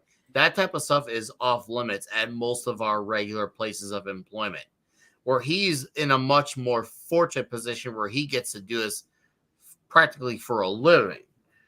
He now needs to learn what it's like to be just like the little guy. He needs to be humbled by a lot, which I don't know if he's capable of doing that. I'd like to see it, though. I really would. I don't know if he's capable of that because of how far gone in the head he is. Yeah, it's interesting because Destiny has had some interestingly rational takes in the past, but then his TDS like really kicks in, and like this was like really difficult to watch, and not just like one time. It wasn't like one video he made and then that was it. It was like he said this on his like live stream, and then he went on Piers Morgan, and then he did it on like another live stream. It's like, dude, like, are you serious right now? Like, this is someone who, like, you know, he's just they're voicing his political opinion, and then he catches a bullet in the head, like, or wherever, you know, like that's awful. He got an ear pierce. Right. No, I'm saying the guy in the crowd, the fire. Oh yeah, the firefighter guy. Yeah, he lost. Yeah, his life. that was scummy because a lot of people can look at that guy and say, "Yo, that's some of the most American shit you could ever do." Like, dude, he literally covered for his wife and daughter. Right. Sorry to cut you off, but I feel like that was really relevant to it. Like, he was being an actual father, a husband, and a man, and a protector. He was being all these things at once. He took literally the ultimate sacrifice. And this is how we treat people like that. Here's the thing. I just let this cue in too. This is how you know Destiny deserved to get cucked the way he did. He deserved to get his lady stolen from him by Dollar Tree as the Miller. Like, the man did exactly what society has asked men to do for the longest time. Like, you know, be a husband, upstanding man, upstanding citizen of America, a protector, a provider. Did what he could, protected his family in a line of fire, lost his life in the process, and Destiny's just laughing at him for doing all that. It's like, that's why you lost your wife, because you're a pussy. Yeah, now I see why his wife did leave him. She was like, I don't fuck vaginas, sense. Dog. Oh, wow. Sheep coming in with the savage. That was good, man. But you're right, though. You're right. You know, he probably is one of those guys, when you listen to him your first time, he probably sounds more balanced with what he has to say. But like Joe Biden, he shows himself more, obviously in a much different direction than Biden. Destiny, you start to realize his unhingedness comes out the more you hear from him. Yeah, if you watch a 3-minute clip from him and then you don't go past that, you're probably, okay, he's probably just some reasonable guy who has very different takes from me. But once you watch enough, you realize, oh, this guy's not. No. I'm sure you guys saw this, but I just thought we gotta show. When I saw it, the quote tweet was, this "Not all heroes wear capes." Service issue and to reach out to the Secret Service, but I can tell you, I don't want to get copyright because I get it. Yep. Yes, I love it. This dude's God a bless hero. that man. That man is a patriot. That man is a patriot. Trump put him in your cabinet. That man is a patriot. This man came through with a Doug Dimmadome hat. I like it. Right, dude, it's so good. I did we saw it on my phone. I'm like, what does this say? And I'm like, all close. Dude, oh my god, I was laughing so hard. I saw this. Yes, that dude is a legend. Absolutely. Oh my god, that is great.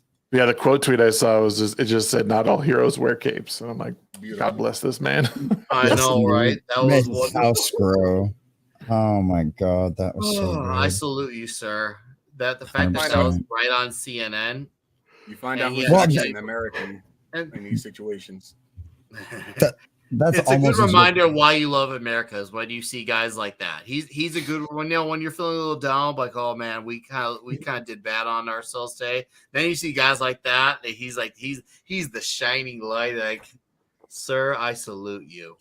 Remember back when the beer commercials were smart and they did the Real American Heroes thing? Like that's what that guy needs is the music of the Real American Heroes right behind Real that. man of genius. Yeah, that's when not only were commercials were not just a lot more Americana then, but a lot of commercials were good and memorable, and they always had like a good memorable jingle. Like I won't forget when I first heard the Gillette song. Gillette, the best a man can get. And then it was best a trans man can get. You're looking sharp. You've come so far. On the lighter side, though, did you guys see the new quarters? One nation, no cap, but liberty and justice for real. One God we bussin'. Oh my god! What? With the TikTok haircut, I love it. Oh my god! That's a top clean ramen fade. It's a timeline cleanser. You know, you just gotta. Sometimes we ain't just no gotta goddamn really... timeline cleanser. This motherfucker got the top ramen feed. Get the fuck out of here. I don't even know what I'm looking at right now. This is great. It's one nation, no cap. TikTok cringe. For real. Oh, see, that's why I see. This is the thing. This is the beauty of it. One of the things that Nick was talking about earlier about how like he knew the whole Destiny guy was a fucking scumbag from the beginning with, right? Like, I don't know. Maybe I don't know what some of y'all's fascination is with these fucking train wrecks. All right, like Destiny and fucking Boogie or Biggie or whatever the fuck his name is, and like all the rest of these lol cows and all the rest of this shit. I'm just like, yeah, and Shags, that's one of the things, like, I always appreciated the fact that you like to try to reach out and like talk to people that completely and totally fucking hate your guts and would rather see you dead than watch you succeed at anything you do. Cool. Have fun with that. I have no fucking desire to talk to these people because there's a great line in the Bible that says at some point you have to dust off your sandals and move on. Okay. Because there are some people you can just tell they are too fucking far gone. It will take a literal act of God, hand coming down from fucking divine intervention. It will take something actually coming in and a legitimate tragedy happening in their life before anything will ever fucking change these people. Okay. And so it's like, it's one of those things is all you got to do is watch them for just a little bit. You know, and it's why I ignore people like Matt Walsh. The reason why I ignore Matt Walsh is the same reason I ignore people like Destiny. Okay, because they're a fucking caricature. They're a persona is what they are, and they take that persona up to the 9s, the 10s. They take it up to 11. Nick, they take it up. I'd to at 11. least forgive it if it was entertaining, but neither of them are entertaining. Right. And that's the other thing about it. It's like, at least we could make jokes about Alex Jones and like we could have great clips and great stuff. And, it turned out the frogs really were turning gay. You know, at least he's entertaining, but we know he's a caricature, right? We know he's a character. And it's the same thing. If you start realizing that's all these people are, you'll realize it's not worth your time. Same thing with Andrew Tate. I had somebody come up to me and ask me what I thought about Andrew Tate. I'm like, I don't even know who the fuck the guy is. I've heard the name passing by, but I already it's the same with all the rest of it's the same with all the damn trendy fat fads and diets we've had over the years. That's all these fuckers are, is the new trendy epitomization of everything wrong with whatever fucking segment of the culture they're trying to represent. Andrew Tate's everything wrong with the idea of actually being a man and standing up and be respectable. Yeah, and then you've got fucking Destiny's the literal epitome of the being a cuck beta male bitch, everything the feminisms have always claimed they wanted out of men, right? That's your epitome. That's what Destiny is. That's everything you've asked for, you know, and that's all they are. They're just products of the worst aspects of that culture, and it's not worth our fucking time. We still got the government, we still got fucking Marvel, Disney, and all the rest of these dragons to slay long before I have to give two fucks about Andrew Tate or who Destiny is or who he's fucking or who his wife's fucking. Like I don't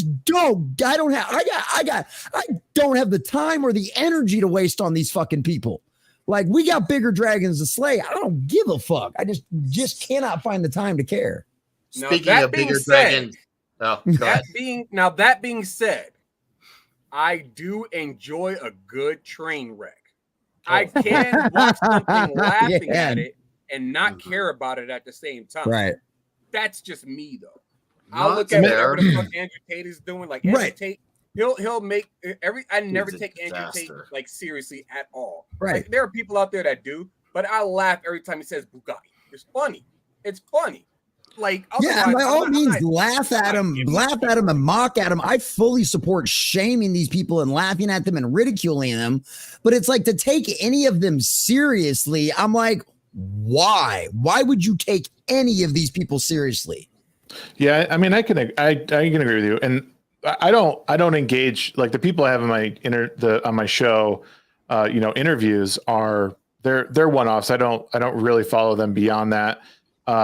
Little bits here and there what I see on social media, but kind of like what Nick was saying, like I want these people to have a platform and I want to be able to see them when I want to, so I can see like how crazy they are. But exactly one thing I've noticed, and this happens on our side and it happens on other sides, people make disputes their entire personality, and we know you guys know who I'm talking about to some degree, and some might not know who I'm talking about, but the fact of the matter is like I was having a discussion with someone in my Discord the other day, and this is nothing against them personally. It just, they said something and I immediately thought, why are you putting any energy into what this person is doing? You have no connection to them.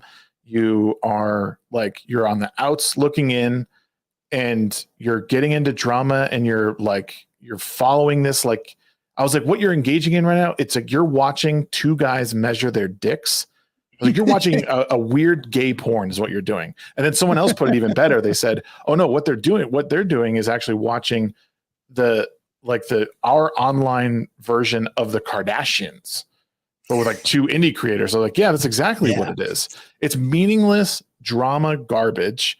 And at the end of the day, like it's not enriching any part of your life. Now people could make the argument that watching this show is not enriching any part of your life either. I like to think, well, yeah, but like, I think all of us do something. This is true. But I do think that all of us bring something to the table in our independent shows. Where like, if you watch Nick's show, Comic Shop Talk, you're going to get something out of it about a comic that you might like. You go deep dive into it. Jesse, same thing with your Bible studies, your shows, sheep, whatever the fuck you do. Trolling on Twitter. Man, I'm having a fucking ball on Twitter. But yeah, we all care about shit that means nothing when we go to bed. This is true. He's not wrong. That's true. Everybody's laying down like this. Yeah. I'm so glad I don't do that shit anymore. I'm so glad I don't do that shit anymore. Yeah, I don't do that anymore, thankfully. But no, I mean, long time I was guilty of it. I think that's one of the other reasons why I miss a lot of this stuff too, is because yes, I am perpetually online to a certain degree, but it's normally like in this format. You know what I mean? I'm not perpetually doom scrolling Twitter. I'm not perpetually doom scrolling Facebook. Like I don't do that shit. Like it's and everybody else is like, oh, did you see what happened? I'm like, no, I have no idea what happened. And like that happens to me on this show all the time. You guys bring this stuff and you're like, did you see this? I'm like, nope, not a clue. Nope. That's good. Yeah, that is good. No. We just need more Alex Jones singing Danzig lyrics and less videos of Andrew Tate getting around. And trust me, the videos are out there of Alex Jones singing Danzig, and they are great and they are hilarious. And he actually doesn't have a bad voice. That's the weirdest part of it all. You wouldn't expect a guy like that to have a voice, so it's clear he's practiced. So yes, folks, it's good. It's good to timeline cleanse yourself with humor. You gotta have it, and that's why I make that a essential feature on my channel, whether it's Toxic Tuesday talking about a super testosterone filled action movie or about comics, or on the once in a while occasion about heavy music, because with everyone else talking about what goes on with the culture and all that, I understand its relevance. I understand its need to be discussed, but it's also good for your own mental mentality to be balanced. Because if that's all you talk about, I mean, some people are built for it. I do know a few who can talk about all day and respect it, but not everyone can just talk about that exclusively. And I feel like everything is best served in moderation. It's like, okay, well, I can still be true to my opinions on Even how moderation. I could come on here and have these discussions with you guys about these things, and then I can let the good times roll on my channel. It's all a balance act, and that's why people like coming on to my shows too, so they can get away from themselves for 2 hours and then go back to it. So it's a good cleanser for everyone. That's all. It's one of the reasons why we started doing Grant and I and Sunker started doing that Doctor Who stream on Sunday nights, because I got to deal with these articles and deal with all this bullshit, listening to how bad Disney Doctor Who's been and everything else. And it's like, you know what we can do? We can go back and enjoy the good stuff. And that's what we've been doing. We go back and we review, 2 or 3 episodes every Sunday night of when who was good. And man, we have such great discussions. Grant knows so much lore. He's like the Clobby of Doctor Who. Really? He's like, oh, dude, like he has all the backstories. He's like, you know why they had to shoot it like this, and do you know what? Or I'm like, he has been in this fandom since like he was in the cradle. Like dude's read like every Doctor Who Confidential, every one of the monthly magazines, so he knows like all the behind the scenes stories, and we laugh and we have such a good time. And like we've even changed, like Sunker and I have changed his mind on a couple of episodes as far as whether or not he actually appreciated him as much as what we did, and like we changed perspectives. And the cool part is, because we're on Rumble, we can actually watch the entire episode. It's not just like a review. We literally watch the episode. And so people that have never seen it, we've made new fans of the show by being able to do that over on Rumble and stuff like that. So it's been a blast, and it's a really nice palate cleanser. It's like, even when Grant was like kind of taking a break from a lot of things, he was like, I still got to show up for this show. He's like, because this is my happy place. And I'm like, I feel you, brother. This is our happy place. Like, we get to enjoy it. We got a banging intro, it's a good time. It's a good time. So yeah, palate cleansers are good. I think that's important.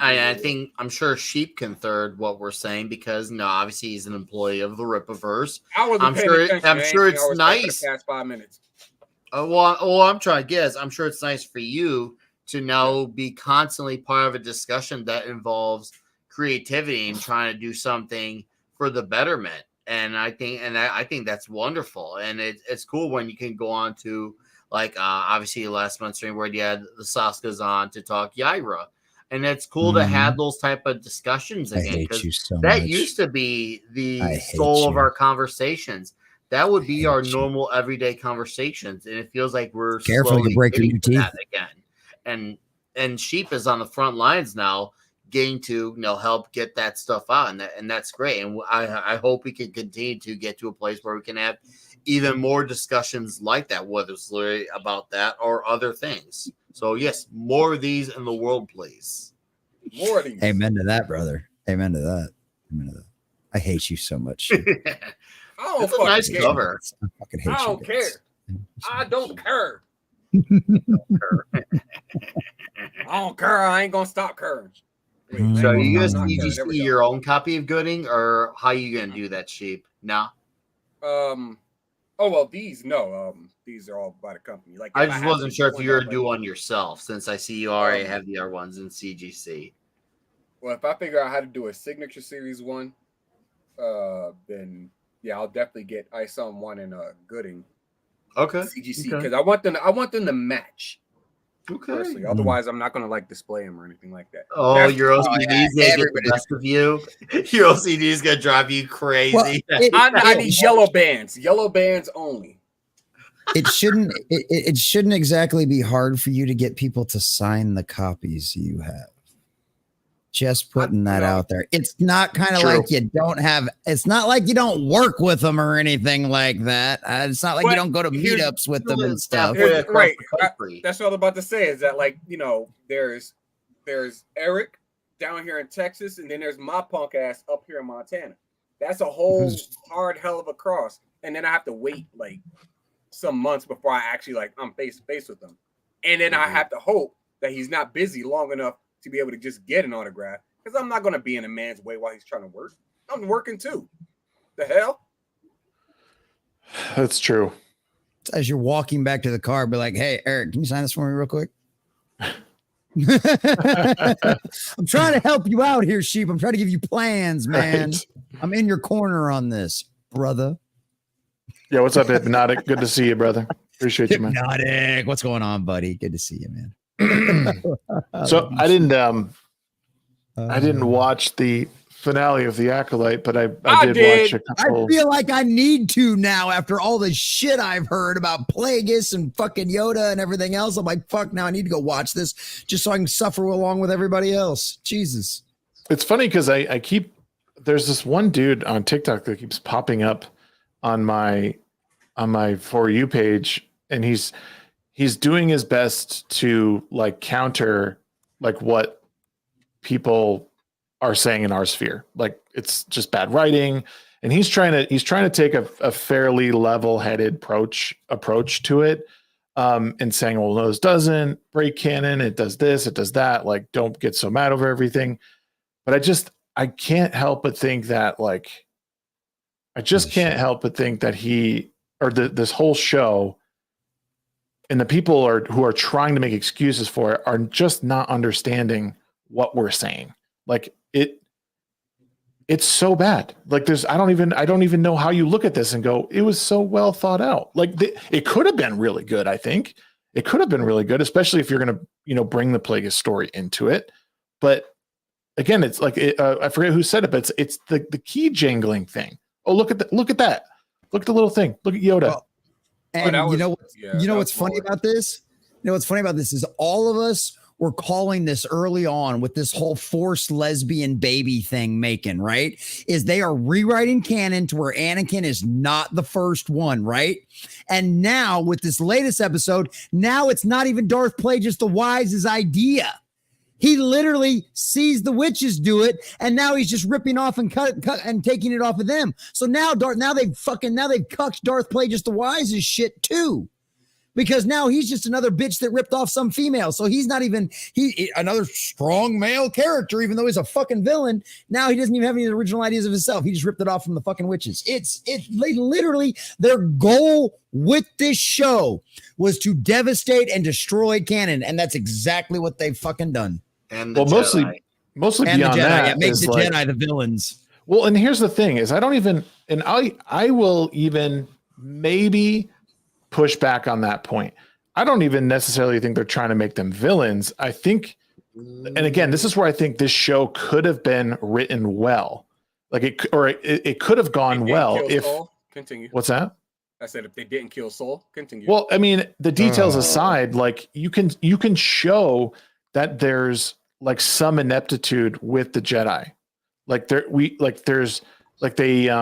don't think things out well enough, or they believe like you can write this in a way. I don't necessarily think they're trying to be the villains, but I think that they're trying to show that there is faults within their like ideology, like, for lack of a better term right now. If you want a Spider-Man, the characters, you can do that, but you're talking about people who don't understand that. These are people who suffer from this everything is relative, there's no such thing as good and bad, which these are all things I strongly reject. I don't disagree.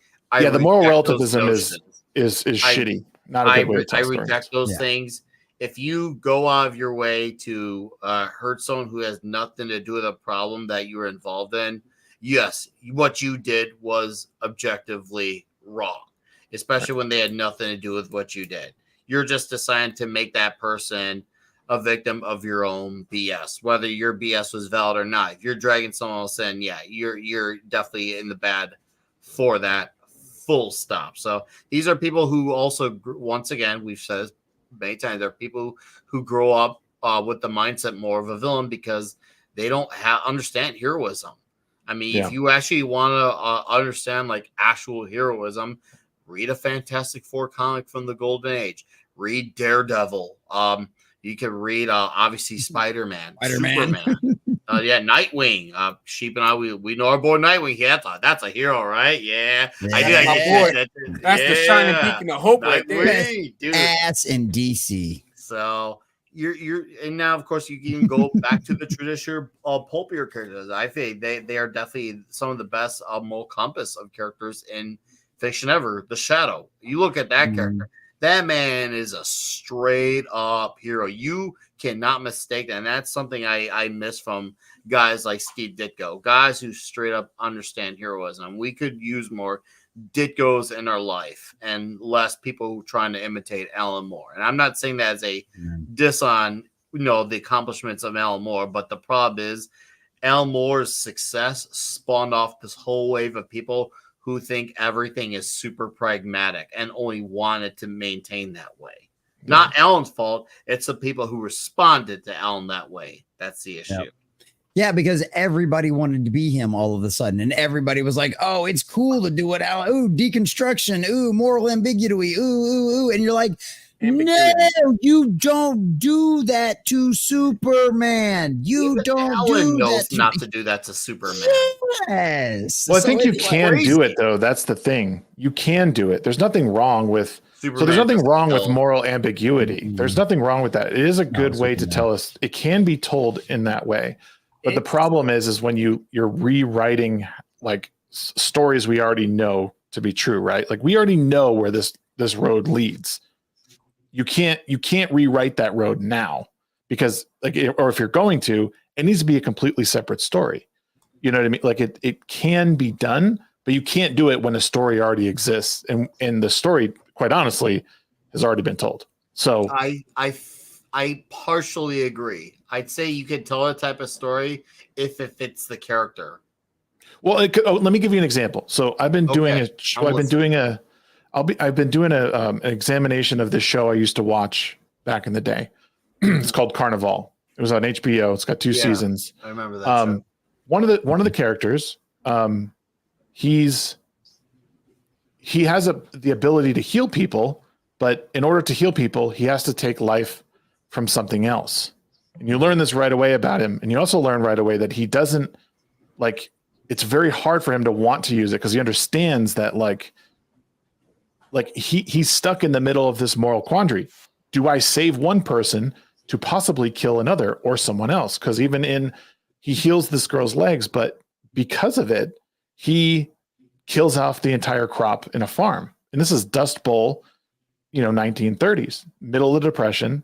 There's no good farming. So again, you can tell good stories with that sort of device. Yes, but I agree. And again, I am not defending Disney and how they did this show. I'm just saying it could have been done in this story could have been told in a good way. The problem is they have horrible writers, cosplaying as people who think they know what they're doing. Here's my biggest gripe with the Acolyte as a whole. If one single thing went right, so the whole series would end. That's bad writing. That's not just bad writing. That is abysmal writing. Like at any point in time, if something went right, everything would stop. I could point to any random fuck up that happened throughout the whole series, and that's basically my statement stands true. I also said on Twitter, not only is hold on, I'm gonna pull it to this screen so I can read it better. Not only is the canon argument out the window, it's packed the bag, started a new life, settled down, had kids, and now registered for AARP. There's so much canon crossing happening in the Acolyte that it's all but confirmed. This is just a $180 million fan fiction based off of therapy sessions Leslie Headland should have booked with a professional. That being said, I can't wait for season 2. Yeah. I am wholeheartedly sold on the shit show that is the Acolyte. Please give me more of this bullshit. You got a lot of catching up to do with Sonic High School, but you're on the right track. We'll put it that way. Yeah, the character motivations in this show were wild. I never knew who I was supposed to be who am I following? Am I following May? Am I following OSHA? Do I care about what they're doing? Now all of a sudden I got to feel kind of bad for this Sith dude. And then there's whatever how they get the Japanese guy. They kill Carrie-Ann Moss right away, and then she's just a side racist. Yeah, I just I don't even know who is supposed to be good, and then I actually liked the idea of the crystal turning a different color. I think that was an well, I don't know the EU stuff, but don't the crystals react to the force energy of the user? Like, isn't that how the process of bleeding? It's like you have to basically force like all of your the will. process itself is like difficult as hell as it is. That's why there's so few Sith. But you have to force as much of your emotional raw force energy anger into this anger basically onto this crystal to basically make it cripple itself. Oh, okay. Red. Okay. So that makes sense. There's no I killed the guy that I didn't know from a can of fucking paint for the last 8 years of my life. And now all of a sudden now I'm pissed because he lied to me. Well, which he didn't lie. Well, and then again, the other part of that though too is, didn't Disney Star Wars change the canon on that one too? So aren't they violating their own canon? Because I thought they changed it to where all of the red lightsabers were all artificial crystals. They got rid of the bleeding thing in the Disney Star Wars canon, and Doomsday said they're violating. So now they're violating their own canon. Yeah. Okay. So yeah. There you go. Yeah. So maybe talking about people who don't care about those types of things.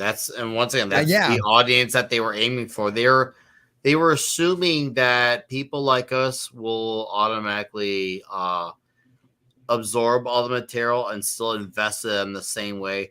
And then they assumed that then they could get the normies to do that, and it would just be everyone's all in on it. But the thing is, geeks and nerds, they're into something when they're into something, and they like to go through the whole 9 yards of it. Casual people, they're into something because it's most of the time. There's always outliers to things, so I'm not going to say all. That's not fair.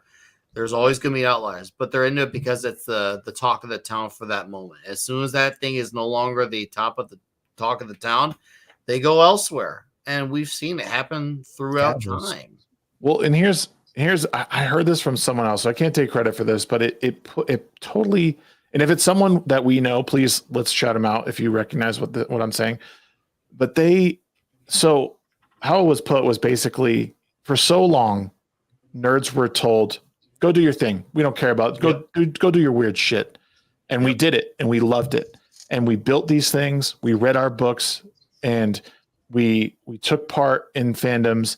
And then all of a sudden, the MCU made it a trendy, cool thing, right? Like that's where, and then they just invaded. And now you have people who are armchair experts on this shit, writing them, and then also telling us we're wrong about whatever it is. And that is what drives us insane. Yeah, the casuals, the jocks, the preps, you name it, insert casual crowd here. They want to hop into our hobby and tell us we are doing everything wrong and pretend like they were here all along, even though we all know that that's objectively false. Yeah, they're trying to play revisionist history. They saw an opportunity, they saw something become big, and now they want to be, hey guys, we like this too. And you know what? We thought in the hindsight's 2020 at the time, we were thinking, hey, it would be cool if more people were into it like us. And obviously, I'm sure there's always going to be a guy, well, I didn't think like that. We know that. But most people want to be welcoming of ours because we think maybe they'll see it the way we do. We want to give people that benefit of the doubt. Obviously, a lot of us are wrong. And I'll admit, I was one of those people because I was the only kid in school who had his comics. I remember when I went to the comic shop to buy my new Daredevils, my new Iron Fist, my new Spider-Mans.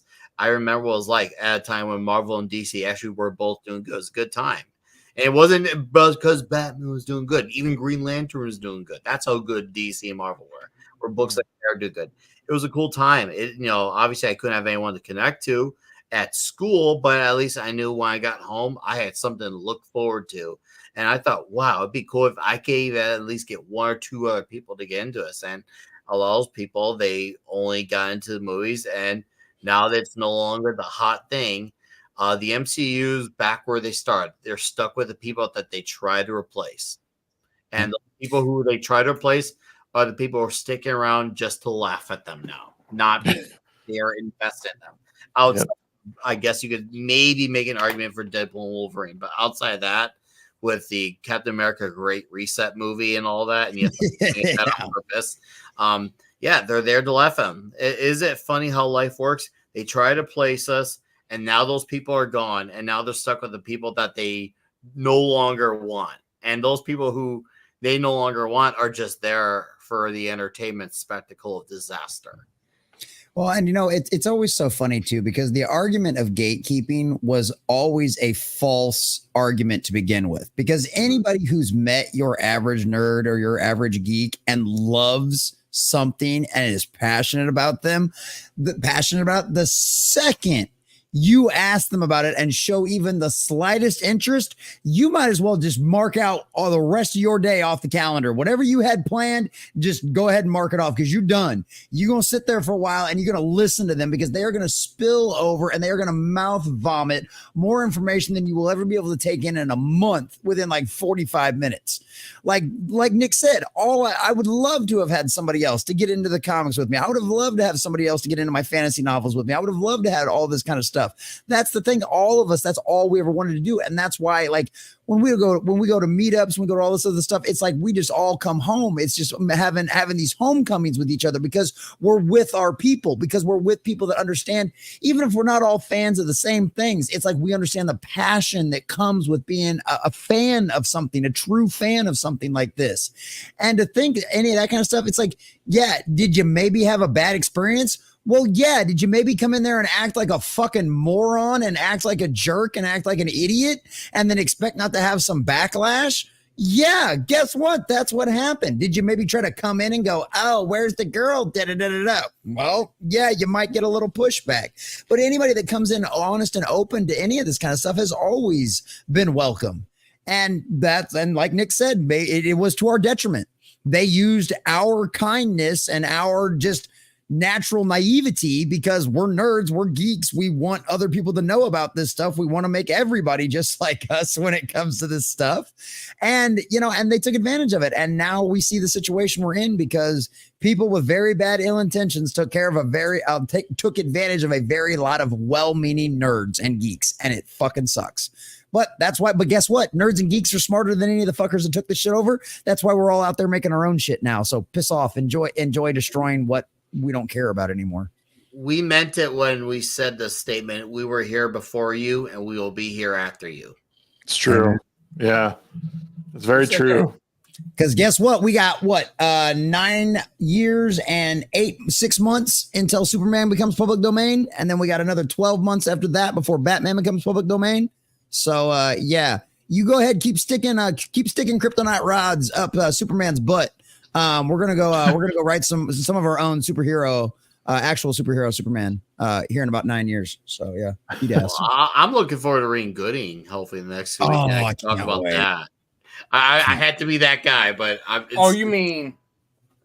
I'm joking. I was gonna say, he's not. He's down right there. Now he's really showing his privilege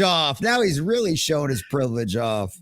I got an early copy of Gooding. I've already read it, but I can't tell you because it's part of my NDA. What? Told you, son of a bitch has already read it. Fucking cocksucker. No, I didn't. I hope you choke on all that Eric July dick, you son of a bitch. Damn. Wow. I'm going to let Eric know that you want to suck his dick, apparently. I mean, does it give me early access to the next comic? I mean, no, but I'm pretty sure he won't allow you to do it anyway. No shit. I'm pretty sure he's got that taken care of with that very beautiful wife of his. So yeah. I'm not diving into his personal life. Like no. Oh my God. We went the wrong direction, Sheep. We went the wrong direction with this. Yeah, I blame you. I was just trying to rag at you, and then you got to bring Eric all in the middle of this shit and stuff now. Chat. What the fuck? Chat. Roll it back. Pull the clip. Roll it back. Run it back. Jamie. Run it back. Pull the clip. Jamie. Pull the clip. Fuck out of here. Nonetheless. Hey, Nightwing, send me a DM or Zombie, whoever. I have a couple credits on Audible. Shoot me the where I should start with the EU books, and I'll start up. Because like I said, I've I think a long time ago I started one, but I don't even know where it was. And at the time I wasn't like big into like reading like those bigger books. And I was young at the time. I think I was probably like 11 when I first came across one. But I'll tell you, it's funny, like, talking about all this, like the nerd stuff is like the one thing that was like, for me was so hard was, that's my subscriber. And like, we just don't, or it was so hard being like such like a nerd and like liking video games. Cause even video games, something like Final Fantasy VII, like that we know is like one of the best games of all time. Like I had no one to like share that with, like one or two people, maybe, but it wasn't like I could like walk around saying like, oh, I just beat this, or talk about like the amazing story that I went through, or what chapter I was on, or what disc I was on. Like that. Like I almost like had to like find a dark corner to speak to that person, and even that person was like so on the outs of like cool kids, like you do. So like, and so for me, part of it was like, it was almost hard to get into that because no one wants to be like, feel like ostracized from the whole thing, or feel like you lived on an island with like 7 people. So it makes sense. That's the problem. Yeah. See, that was my advantage. I hung out with the theater nerds and the band geeks. So like we were already dorks. Nobody. So yeah, it worked. One time at band camp. I never went to band camp, but my middle school band teacher did. And she always had band camp stories. And it was like a year before she saw that movie. And we laughed our asses off every time she told a band camp story. Based off of her. It was based off of her. That's why. She was a good woman. She was the Allison Hannigan in that movie. Oh dear God. No, I think I don't even remember what she played. I think she played French horn. Yeah, close enough. Wow, that'd be uncomfortable. Close enough. There's a really fucked up meme that reminds me of all of a sudden. Don't do drugs, kids. Yeah, drugs are bad. Drugs are bad. Drugs are bad. Yeah, video games are a safe nerd space in the Black community. Video games was the safe nerd space in the Black community. Well, it still is, so long as you're not playing sports games. Oh God, yeah. Oh man, that was one of the things that like I never was too much into sports and stuff like that, but I loved NFL Blitz. And one of the reasons why I never played Madden is because of those bastards and what they did with those NFL rights. I was like, fuck you guys, I'm never playing your stupid game. I think I stopped paying attention to sports around like the early mid-aughts, primarily because they started getting real pussified. Yeah, a lot of those new rules and stuff. Mark McGuire's using steroids. I'm like, so fucking what? He's knocking it out of the park. Let him. Right. Let him kill himself faster. I just want to see him. I want to see him grand slam every fucking thing here. Dude, when they stopped like the celebrating in the end zone shit, like you start getting a flag for that bullshit. I was like, this is fucking unsportsmanlike conduct, suck a dick. Fuck off, God, right? Go fuck off. It's not like he's pointing at you and pointing at his dick or something and telling you to fuck. It's like he's just doing a little fucking jig in the end zone. It's like, what the fuck?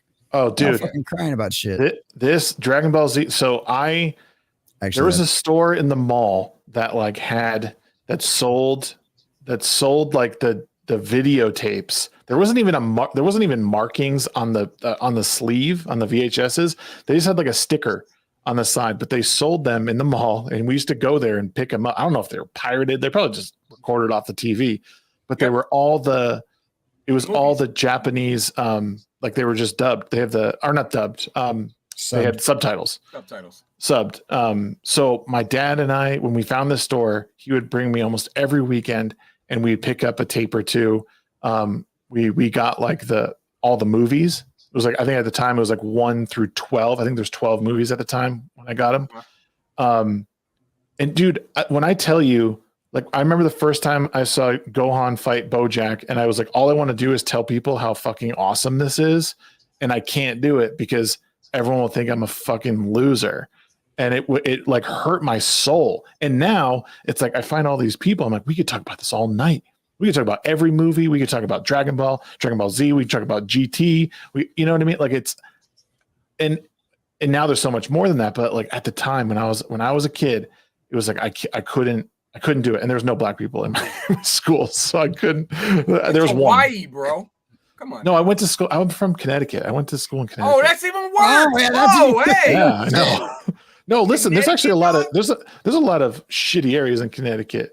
North Hartford, Bridgeport. Wait, Shags, did you just say only black people only live in the shitty areas of Connecticut? Is fuck. that what you Did just I? said? That's exactly kind of what it No, I'm sounded saying like. You're Biden. That's kind of what it sounded like. You no, you made it sound. Oh fuck! I can't. I'm a racist asshole. He's like, but fortunately enough, because of my white privilege, I lived in the nice areas of Connecticut, so there were no darkies in my entire school. It was great. I didn't have to live in this jungle, this racial jungle, like Biden's kid did. Shags over here is like, I live across the street. So There's a lot of places that didn't have internet.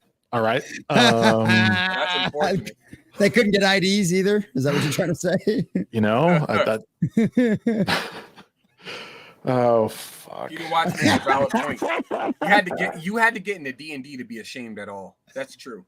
Yeah. At least until recently, Oh, you know, yeah. like with the resurgence of D&D, with 5th edition being as hyped as it is, and Yeah.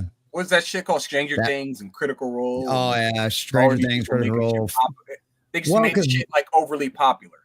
5e made it really easy for like the average person to kind of come in and learn the rules and stuff like that. And then, yeah, like you said, Critical Role got super popular. And then, yeah, it just didn't help anything. So we've got a lot of normies. Personally, I got in on D&D and 5th edition, and that's fine. I'm fine with like sticking with the 3 core books and maybe like, a couple expansions because I like some of the concepts they have.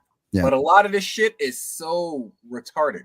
Then they dropped Tasha's Cauldron of Everything that basically said they pulled the Bethesda, said we're gonna charge you to use like some homebrew shit. Yeah. Oh yeah. Dude, the one D&D shit. Oh my god, that was insane. I had never got so many people to watch a D&D video until all that shit exploded. Holy cow! One of the things I hate when it comes to anything like any kind of economy is centralization. And that's basically what D&D 1 is. It's just like all of that shit, like the 3 core books, all their expansions and stuff. It's all now encapsulated like into one thing, as opposed to them being like their own separate stuff. It's one of the dumbest things of all. Well, what it is they know the new books aren't selling, so they want to make everything into a subscription service, just like all your computer programs have become now and all the other bullshit, because they know that's the only way. Because guess what? A lot of people, unless you're super strapped for cash, which a lot of people are nowadays, but not always, you'll get a subscription. You'll fucking forget about it. You'll use it once or twice and it'll just come out of your freaking account every month and go, I should cancel that. I don't really use it anymore. But unless you're broke, like you're just like, fuck it, I'll get around to it eventually. And they know that. And they know they will have people for years just feeding them money and keeping their bullshit alive by doing that. That's why they wanted to consolidate it all. Because guess what? That all that Hadoji shit, I never even really had any interest in playing Space Jammer, but I bought the fucking book because I was like, they're going to pull them motherfuckers out of the next one and fuck that and fuck them. So I went and bought the Space Jammer set before they did it. I got right there. Always go physical. Those 3 red bands right there. Those are the core books. Always go physical. That's absolutely. Yeah. And it's like the same thing with like my Warhammer books and all that kind of stuff. I got a whole bunch of all of this stuff with their role-playing game. It's all the physical books. It's all physical media. And guess what? They can never take that from me. They can never change it. I can play with me, my friends, and my family from here until eternity. And they can never, my son's a huge D&D player. He's got games that he on during the school year, he plays like regularly every week. Guess what? Guess what all the kids are playing now? Homebrew. Everybody is playing homebrew campaigns. Nobody is buying their shit anymore. I got to shill real quick. I don't know if Hypnotic is still here, but if you are, bro, if you read manga, if you're fine with reading manga on like a tablet or your phone or something like that, get the Shonen Jump app. It's only $3 a month. The Shonen Jump app is $3 a month. You read like I think it's 100 chapters a day, which is like plenty of time, especially for like us adults who don't have ain't got time for that. Right. So like I'll tell you this, where My Hero Academia was a couple of years ago, I'd gotten like super sick and like I just stayed, I was bedridden for like a weekend. So what I did was like I just put lo-fi on the TV and I just binged right through from beginning all the way up to like the Final War is where it started, or is where it was caught up to. So for those people that want to read some manga, get the Shonen Jump app, $3 a month. $3 a month. Yeah, I mean, like you get the physical media too. That's That's what I do as well. But, right, but the shonen, if you just want to read, it, it's worth every penny. Right, you're outside, you're out and about or something like that. I don't know, taking a poop, waiting on a lady to come come out of the salon or something like that.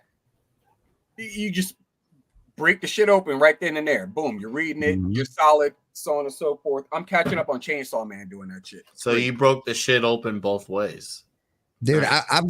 I get through so many books. I love having my physical books and being able to touch them and smell them and everything else. But yeah, it is so much easier for me to burn through a book get through it on my phone than it is trying to, because I was that kid that I carried a book with me everywhere. I was constantly, I went through books like a fat man through a buffet. And so I was always reading everywhere. But yeah, nowadays, that phone is just so much easier. To just knock out a few pages, not have to worry about a bookmark, not got to worry about where you stick it while you wipe your ass. Yeah, it's great. So yeah. I like the physical media now just because, well, I'm trying to build the collection.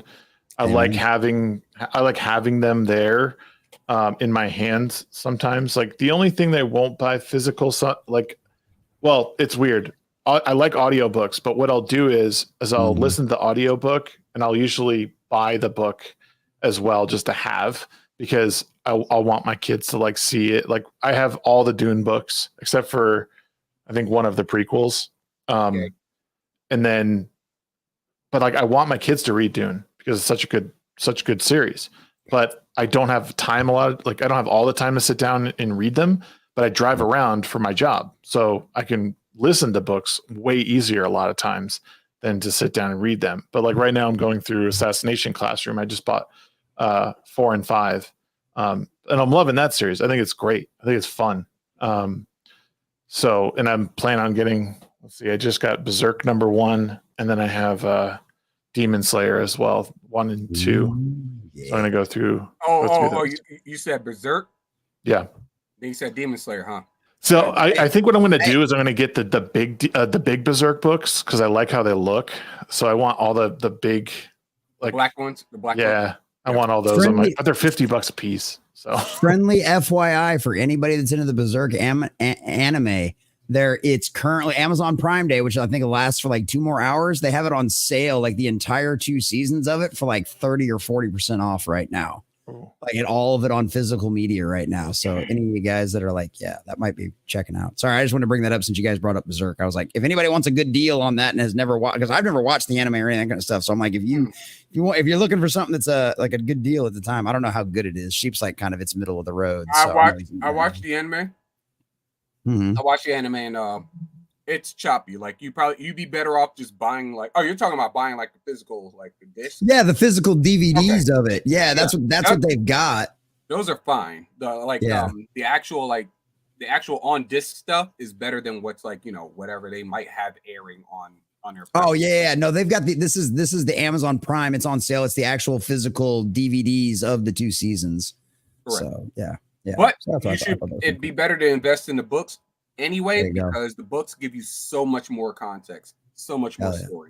Well, and what's funny about that too is that's one of the things that I probably brought this up before, but it's that's one of the things that tripped me out when I read these. Is this was a 1-for-1 recreation in the anime, and I didn't even need to buy this book because literally there's no difference between what's in here and what I saw on the show. It's fucking tripped me out. It made me feel like I was watching. It made me feel like I was checking out the Justice League the animated series or the freaking some of that shit from Batman the animated series. Kind of stuff. It's they literally ripped everything straight out of the comics and put it right into the show. It's yeah, that's how you do it. It ain't rocket science. Your storyboard's right there. Yeah. Oh shit! Wait, was that a jab at the Infinity Saga MCU? I'm looking at you, pussies. Russo. Where's my Adam Warlock? Where's my Adam Warlock, bitch? Oh, you got your Adam Warlock. Fuck that. I didn't even watch that abomination. Fucking Coulter. Fuck that. That was Adam. That was Adam Soylock. Okay. You got the himbo. What was it? It was what? Last year we went through that entire Infinity. Starlin Warlock comics are phenomenal. I have the giant oversized hardcover of it. They did a reissue of, I think 2.5 years ago. phenomenal work. Absolutely phenomenal work. Definitely one of Starlin's best. I highly recommend as essential Marvel read, essential comic read, Marvel Cosmic Space reading. It is all the checking off the boxes, for lack of a better term, of comic greatness. That Adam Warlock run from Starlin, the mid 70s, so good, so bloody good. I've reread it.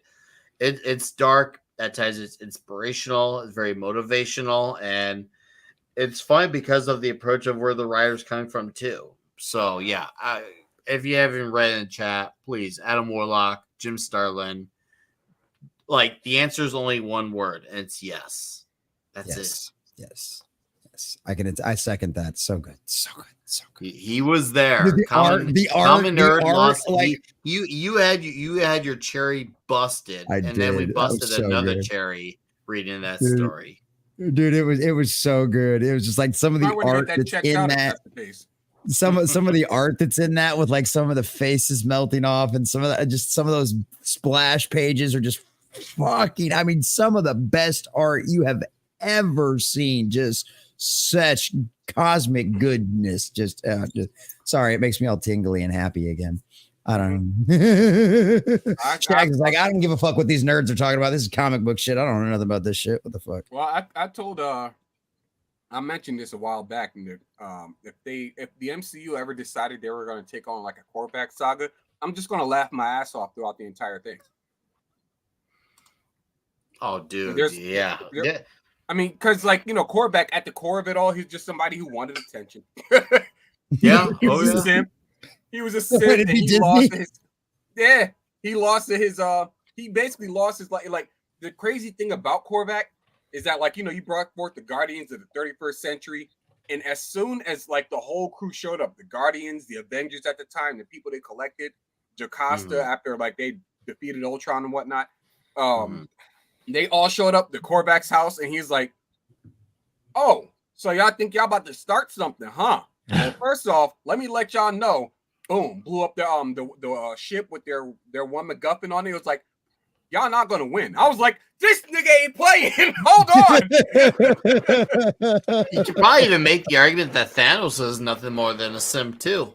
Yeah. Oh, 100%. Yeah. Thanos is a sim too. Yeah. Dude, that shit talk about the ultimate cold shoulder. Thanos is so much of a simp that he created someone to try to make Death jealous. You got to give her the ability to survive in space like he did. It's like, dumbass, what are you doing? Well, the best part is like Death had to be sitting there giggling the entire time because Death would have already known that, right? Mm-hmm. Right? Like they'd known it couldn't have survived in space or whatever because it's Death. Like I know what kills you, So it's like Death had to be sitting there like giggling to herself the entire time. You fucking dumbass motherfucker! Mm-hmm. Like I'm just ashamed of you. I'm just ashamed of you at this point. And that's why she went Deadpool. Yeah. Oh God. Yeah. The curse of immortality. Oh, I love it. Dude, that was one thing. You should start read comics. Well, speaking of like that Shonen Jump out, if you think like back when the Deadpool first like little teaser thing dropped out, like when we finally figured out that it was actually going to happen, like I got the Marvel app because it was like $2.99. I read through every fucking Deadpool comic that they had on there. I read all of them, and I was like, of Liefeld? It was the number. It was whatever they had. I just started. I literally read everything they had available on the app. I have no idea because it was all the offshoots. It was everything they had. So I don't even remember who I started with anymore. I don't even know. I don't even remember anymore because that was back when MCU was still good, and that was back when Fox still owned a good chunk of Marvel. Yeah. So, and even that also too, Fox had their issues. Fox had their ups and downs as well. Oh God, yeah. I mean, I will never forget Ben Affleck Daredevil, where him and Jennifer Garner were dueling at a children's play park in New York City. That shit was weird. You want to talk about maybe the one scene that is as bad as everything that came out in last year's The Flush? That one scene. That shit was so fucking entertaining, though. It was garbage, but entertaining. There was I'll admit there was an entertaining factor. It was oddly as bad as that movie was. The director's cut not only was better, But the special features in that Daredevil set were freaking awesome on that DVD because they had a really good documentary that highlighted a lot of the creatives on there. I mean, Gene Colan, Frank Miller, D.G. Chichester, John Romita Jr., and Nocenti, all people who were involved. Nocenti is good. Oh, I know, dude. I mean, Nocenti's she really created good. Typhoid Mary, and it was she honestly, I mean, she had the ballsiest role, one of the ballsiest roles ever in the history of Marvel, following Frank Miller. Yeah. The man who kind of revolutionized, like, you know, where comics are currently. And she was just like a New York hippie type of lady, and she's good, man. And she had a great Christmas issue too, involving Kingpin as well. Really good Christmas issue involving King. Oh, it's so good. Oh, I gotta go back and read the Nocenti stuff, but it's so good. It's aged beautifully. It really has. And yeah, Daredevil had a murderer's row of talent for the longest time. It was. Yeah. Even when Marvel's on the decline, Daredevil's like still one of the last characters standing in terms of quality. Yeah. Daredevil had it really good. Oh man, I mean, I think I stopped reading Marvel for a while, like around Siege. I stopped reading for a bit, and then I came back in. It was already like we were already well into ANAD at that point. No, I remember when. ANAD definitely screwed shit up. And one of the few books I was reading during that time was Daredevil. Ron Garney is drawing it, legendary penciler. Soul is writing it. And I remember because that's where they gave Daredevil the black suit, and you got rid of Mark Waid. And thank goodness. Oh, I know. Thank fucking goodness. But dude, Garney's art was killer. So good. Speaking of God, he just followed me last week on Twix. I could not believe it. Nice. I was like, in my head, I'm like, dude, I haven't said anything to him yet, but I'm like, in my head, I'm like, dude, you've been in my life since 1998, where I saw that Captain America comic, where he drew where you could see the shadow of Captain America, and there's lights all around him, and I'm just like, and of course, Daredevil, even Berserker, Matt Kinnon, and Keanu Reeves. Garney's a straight up legend. Now I'm like, what are you doing following me on Twix? Don't you have better things to do? You're a freaking legend, man. It's probably because of all of the praise. Who knows? Dave Landau followed me a few days ago. I was like, oh snap! Look at that. Who did? I like Dave Landau. Oh, dude, nice. Yeah, Dave Landau seems a really cool dude. I would like to definitely catch one of his. He did do a show about 45 minutes from my place of living in upper north of Illinois. I wanted to go, but it was one of those things where it happened at the worst possible time where I had a family outing. Otherwise, 9 times out of 10, I would have gone, because especially like I'm like, fuck, he's not doing the city. He's doing a cool suburb town, and I can't be there. Oh, he'll probably never do that again too. What bothered me was like, and it was just like a brief bothering, but it bothered me. Like Javier Milei was he's in the States. Yes. And, like he was I think he was like, like a state over. And we happened to find out the day prior to him showing up. And it's just like, well, there goes that visit. Oh, I will love to talk to Javier Milei. I would love to. I've got on my Gilded server. I gotta figure out what I'm going to do with that any day now. But some of my followers are from Argentina, and man, they're really happy with the work that he's doing, and he's actually removing the central bank. He's not trying to redo it, reform. He's removing. Just like that right there.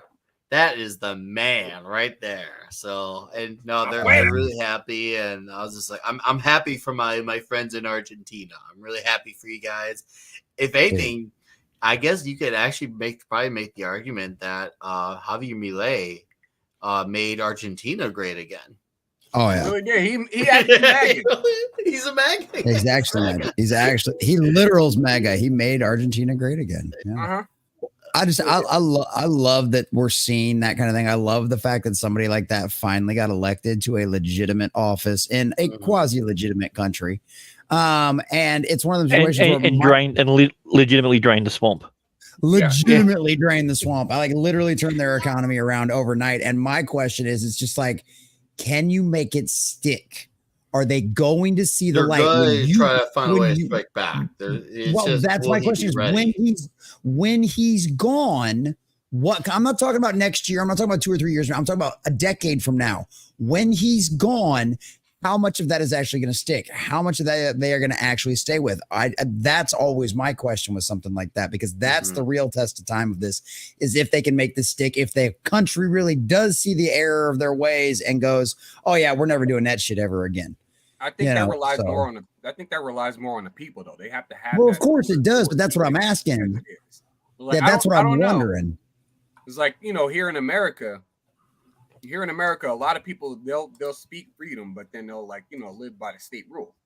Well, like, and I'm not saying you have to sit here and just completely disobey, but people are not making much move. They're not making many moves to actually start doing away with these senseless policies and regulations and stuff. Well, and distancing yourself from just the government in general. And that's why, that's the reason why I don't obsess over politics anymore. That's why I obsess over pop culture, because pop culture is what influences the next generation, and it's influencing people today. Politics influences the next 4 years, or if you're lucky, the next 8 years. But most of the time, that's all it ever lasts. And then, look what Reagan pulled off in the 80s. And now we're 30 years later, and look how we're fucking in a worse state than we've probably been since the Great Depression by a lot of metrics, especially when it comes to debt and everything else. It's just nowadays, instead of producing everything in the United States, now we have cheap ass, labor from China and shit like that. It's the only reason we're able to keep our level of comfort the way it is right now. And so it's one of them situations where that's the problem is, how is Argentina's culture? Is Argentina's culture changing, or is this just going to be a political one shot? And then the next time the next guy comes in, everything's going to go right back to the way it was. That's always my worry with that. That's a very valid question. He's still maintaining right. Yeah, he's definitely still got the energy going. I've watched his speeches recently. The man is charged. He's on 11. I love that passion, that fire he has. It's contagious. I'll tell you that anytime I see a clip, I feel like I'm like, this guy's believing what he's saying. This is not Barack Obama speak that has big words that really have no meat to the bone. Javier Milei, there is something there, and they captured a lightning in a bottle with that. Well, internationally, exactly, because internationally he's respected. People going up to him and everything. When was the last time an Argentinian president was, essentially the head of the table? People wanted to associate with him. It's opened up trade because of all the previous restrictions and everything. Because they're like, wait a minute, Argentina's now a free market. We can actually start making money. And he's like, we can start making money as a country. So I think it's great. Oh yeah, I'm all about it. And the fact that he ends a lot of his sentences in "damn it," I love that. I wish him the best, and I hope whatever work he finishes when his time is up. Yeah, Comment has a really great point. I hope he can set someone else up for success in order to maintain it, because there's always going to be someone who's going to try to strike back, whether it's while he's there or someone after. There's always going to be someone who's not going to be a fan of what he's done, even if it's a literal success to the T. There's always be someone who's going to be hiding in the shadows, waiting. So I hope he tries to, at the very least, set someone else up for success, whether it's culturally or politically. And if it can be both, well, hey, gravy. Absolute pounds of gravy. Well, the way in which the Argentinian system works. Sorry, I'll go first. No, you're good. No, you go. So unlike America, he can sit 2 terms. The way in which the Argentinian system works is he can sit his 2 terms, so he's 8 years. As long as there's someone else that's president after him, he can then run again and serve another 2. Oh, really? So yeah, and because he's still quite young, Yeah, he's and very if let's young say guy. everything works out great for the next 8 years for them, and then it all falls to shit, he always has that option of coming back. Mm-hmm. That's a good point. That's a good point. Well, that's good to know. Well, in case he ever gets burned out, like I say, he might want to set someone up because let's remember he's still a human at the end of the day. He might just not it's not that he won't have the drive, but he knows that he can't do this forever. Lucky he's young, so that helps him and that works to his advantage.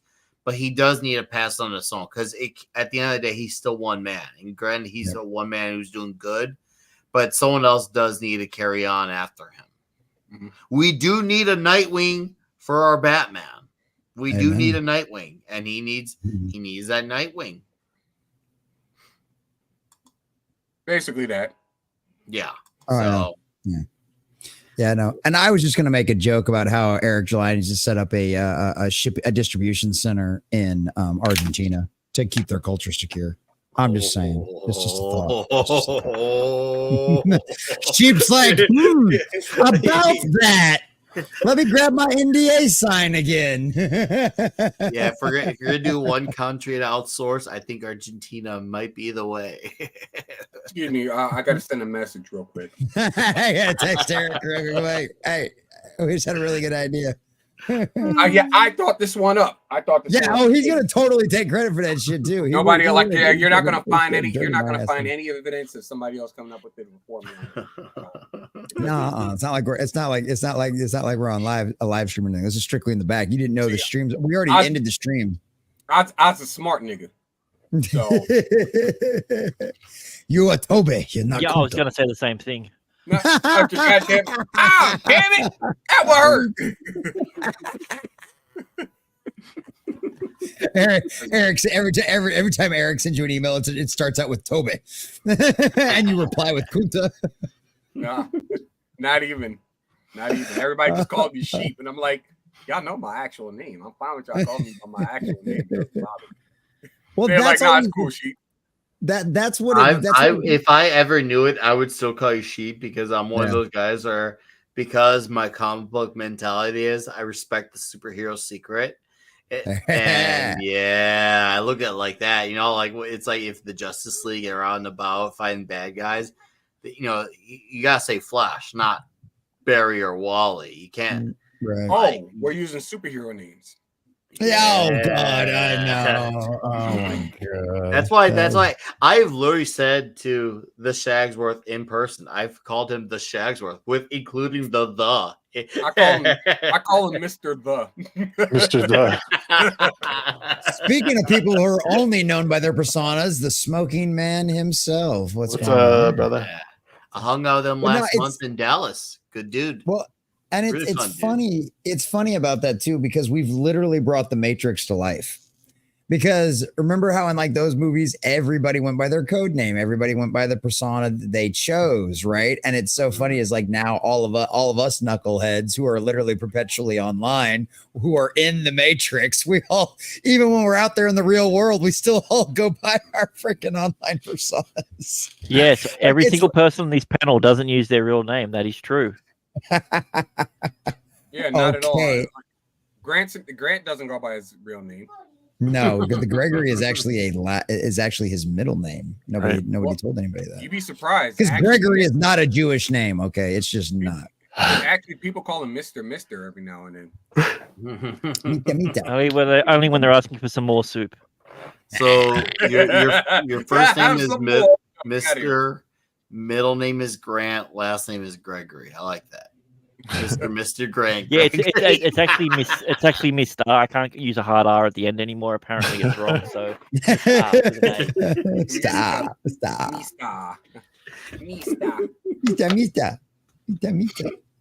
That's a good slogan too.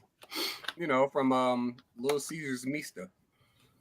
Oh, dude, I remember when Little Caesars used to be fun. There was when I used to live in Chirac, but when it was less Chirac-y, and there's a cool Little Caesars when I was a kid, and it included a giant play place, like when McDonald's used to have play places.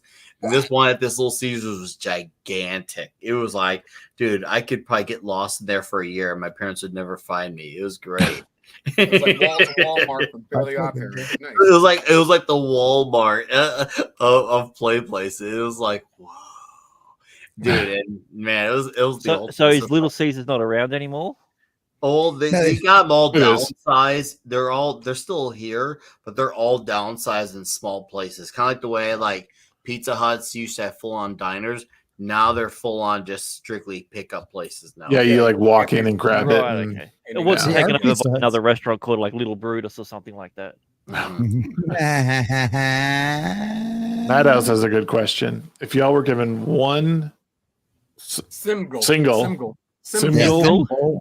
He's IP dude. to make, He has to do for his pain. So give him a little. or do what you wanted. What would it be and why? Nick, why don't you start us?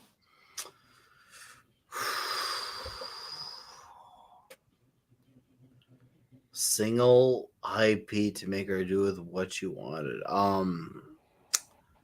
I would say Spider-Man or Daredevil. With Spider-Man, they still have barely scratched the surface of what can be done with this character in terms of villains, supporting cast, great fights.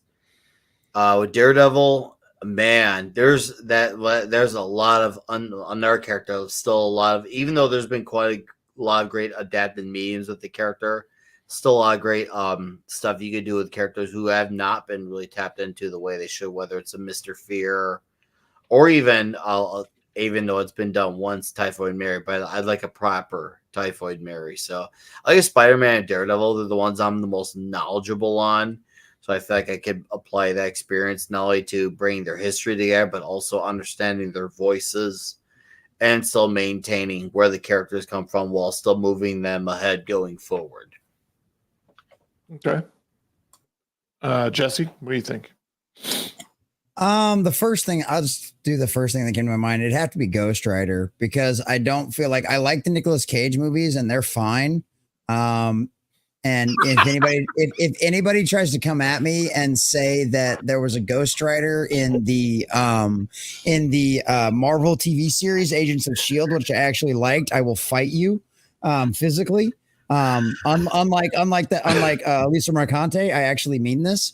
Diesel knows this. But I would love to see that actually properly done. He's got such a great rogues gallery. I'm a big fan of like all of like the demons and like all of that kind of stuff. And like you've also got a great tortured soul with that kind of situation too. Like you can actually like do that kind of like quasi. I hate to say anti-hero because I don't think this really describes Ghost Rider properly in any way, shape, or form. No, he's a hero. He's an absolute hero, but he's still got that tortured kind of broken issue that a lot of people like to see represented in their heroes too, with all of that kind of stuff. So to see him done properly, to see his backstory done properly, and some of those kinds of things, and see a character that I love Nicolas Cage, but somebody that actually looks like Johnny Blaze, that'd kind of be nice. You know what I mean?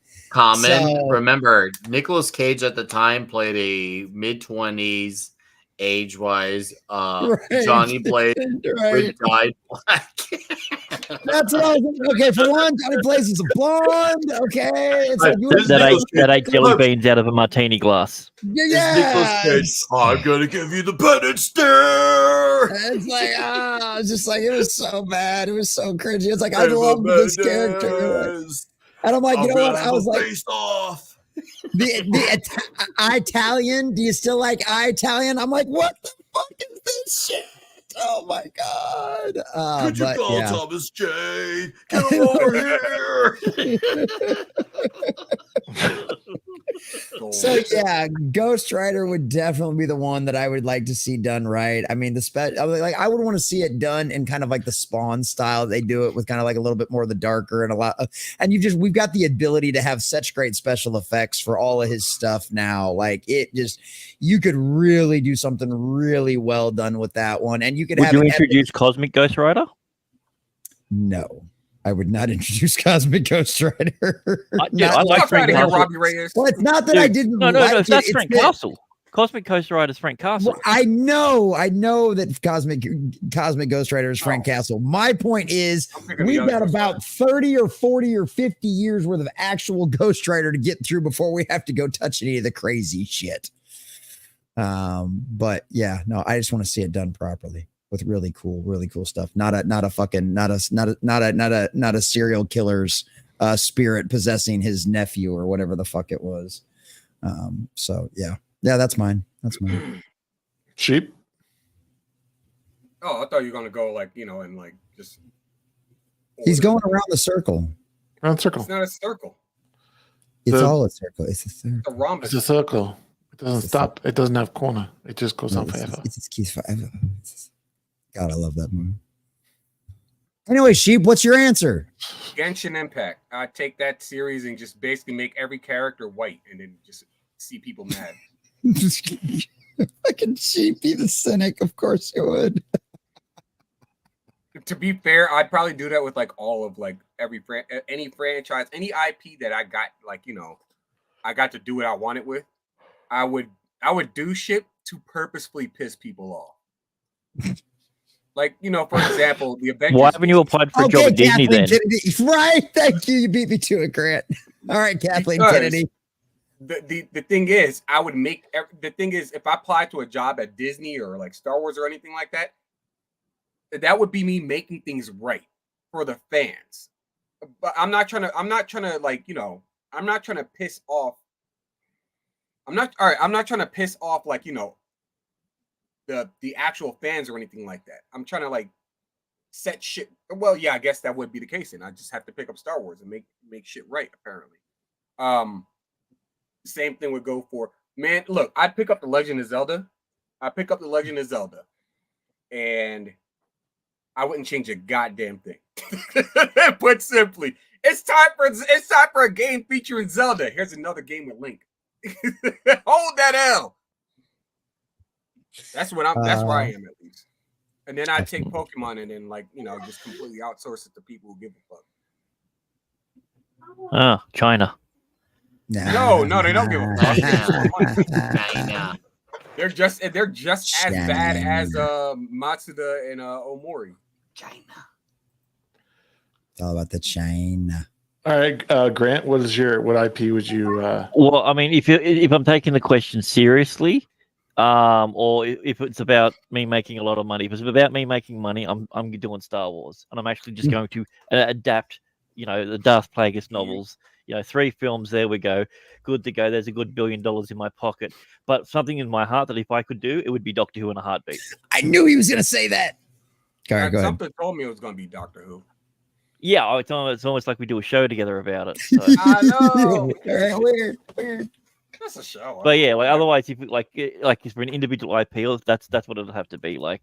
Because I think either one of those, it's in desperate need of help of a makeover. I think with a lot of other people's choices, they just haven't done the stories yet. That franchise that IP hasn't been destroyed. So I don't look at Daredevil or anything like that and think, man, that's I can't even look at that character anymore after what happened. I mean, the film that came out actually made me get into Daredevil more, and then I realized, wow, this is way better than the movie. No doubt about that. If I were to take it seriously, I would actually take up the IP of Nightwing and basically eradicate everything that happened like post Forever Evil. Because I'm relatively okay with, like, you know, everything. Rebirth Nightwing, up to the point where they started going like way off the beat, and they brought in that stupid ass like Rick Grayson arc, which is absolutely retarded. You know, the worst part is they actually took a good writer and made that good writer look bad, because the guy who did that is not a bad writer.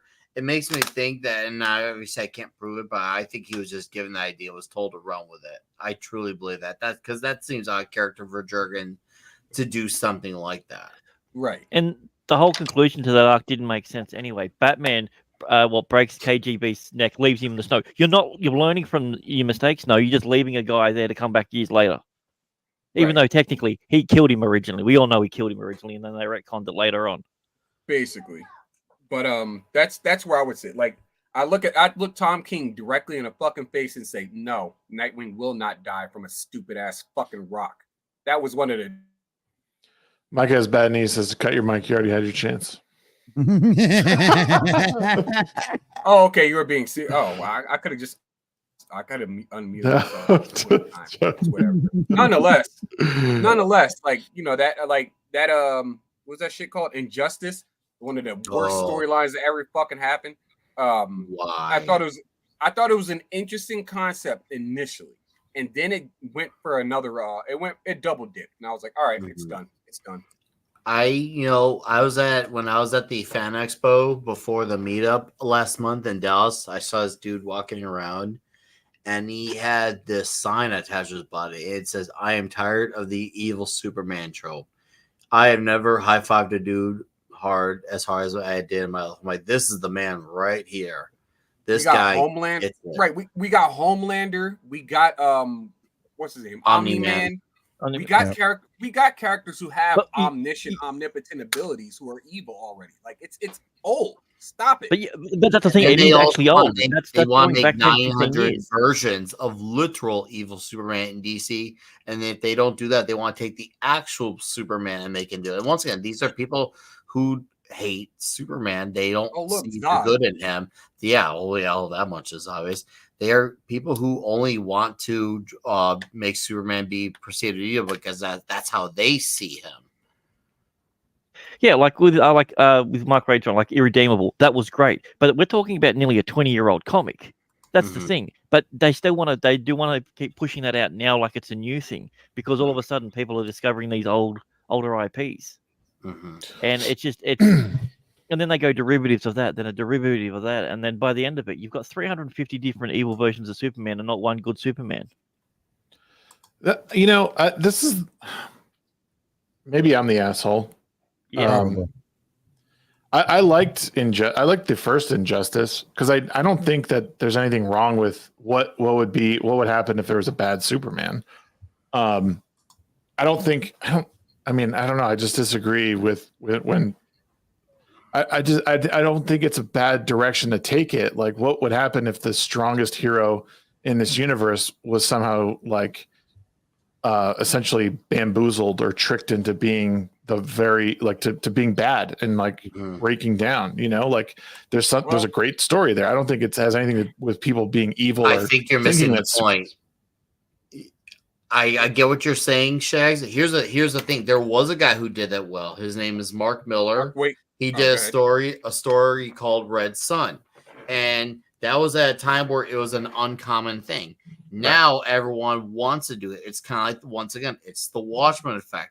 People want to be trend followers rather than trendsetters. It's this whole, this idea to work. Well, now everyone has to it. And that's right. That's one of the biggest issues with this.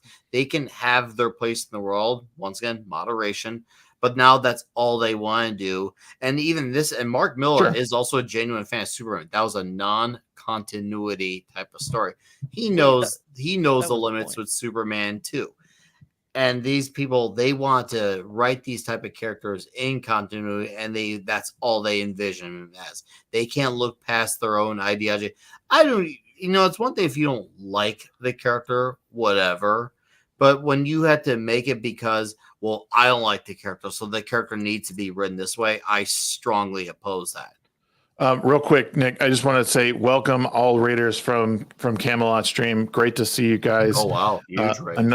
Another crazy raid from y'all. Thank you, appreciate it. I saw you guys were talking about going through the Boogie controversy. Looks like he's apologizing for lying about cancer. Didn't have cancer, y'all. Sorry, not giving the money back. Big whoops, huh? Yeah. Jeez. The Boogie pisses me off for the simple fact that people keep paying attention to him. He's a lolcow who's far past his expiration date, like far past the decay date. Like he's done. People keep giving him the attention that he's so richly looking, or like he's begging for. Like he's the only man on the planet that can make wings look good. That's what I've been saying for the longest. It's like, how are you on Lol? They're both on Lolcow Live, and I'm like, bro, Wings looks like an actually rational person when Boogie's around. Yeah. What in the fuck is going on here? Oh no. But Camelot, I hope you had a good stream, chat. I hope you guys are all ready and curled up. Did Fight Milk happen tonight? I gotta know, chat. Did you do Fight Milk or what? I said that milk curve. Cody, you missed out on some primetime Destiny dunking. It was great. Yep. Yeah, I had a good time with that one. That was fun. Destiny But hey, all you Raiders, make sure you subscribe to everybody on the panel if you're here too, because Nickweiser is our special guest. You got to make sure you go subscribe to his stuff. All the links are in the description down below, and I'll drop stuff in the chat for you guys too. So make sure you guys check all that stuff out. Just Naked Snake tonight. It looks like it's all good. It's all good. All good. It happens. Yeah. No, we've been chatting a little bit about what IPs we would take over. The question a while ago was essentially, what if we had a choice of an IP that we could take over and do whatever we want with it, what would it be and why? I've been trying to think of mine, and I think I was gonna say, what's yours, dude? There's one. I can't choose one, but I have to. It would probably be Millennium, which not many people know about or remember. So Millennium was like an offshoot of the X-Files. So Frank Black is the main character of Millennium. He was from Alien in it. What? The guy who played the robot from Alien. Is that the one? That he yeah, Lance Henriksen. Yep. Yeah. Okay. Yep.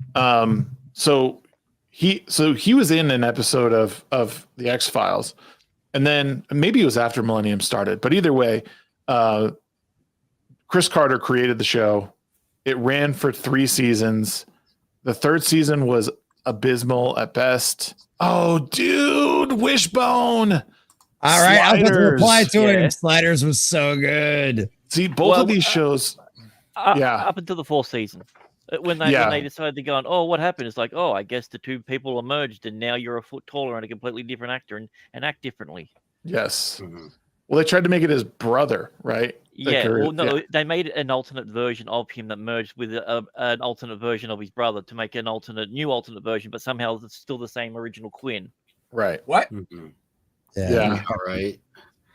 No kidding. Don't explain it again. Yeah, it was. Oh, and also he was part woman. Look, there's one thing I've learned. If there's one thing I've learned about being a black person, is there's one thing that's there's one thing that's almost as dangerous as an angry black man. It's a confused black man, because a confused black man is on his way. I was going to say menthol cigarettes. No, not at all. Because that also involves milk. Like, you have to have the milk and the cigarettes. Like, it's a double package. You got to have both. You can't have one or the other. It's true. Well, my dad went out for both and he never returned. So there you go. Congratulations, my nigga. Like, you won us. Yeah, and that's why it's so hard to. It's so hard to choose, because those like late 90s, early like 2000 primetime network shows were.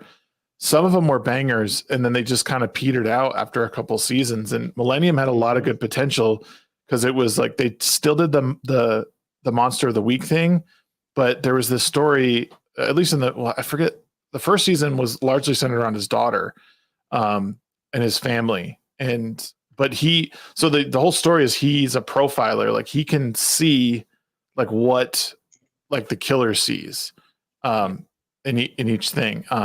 And actually, funny enough, the show Profiler was good too. But yeah, the Millennium was so good because you could see like into the eyes of the killer, and that's how he would, essentially catch them.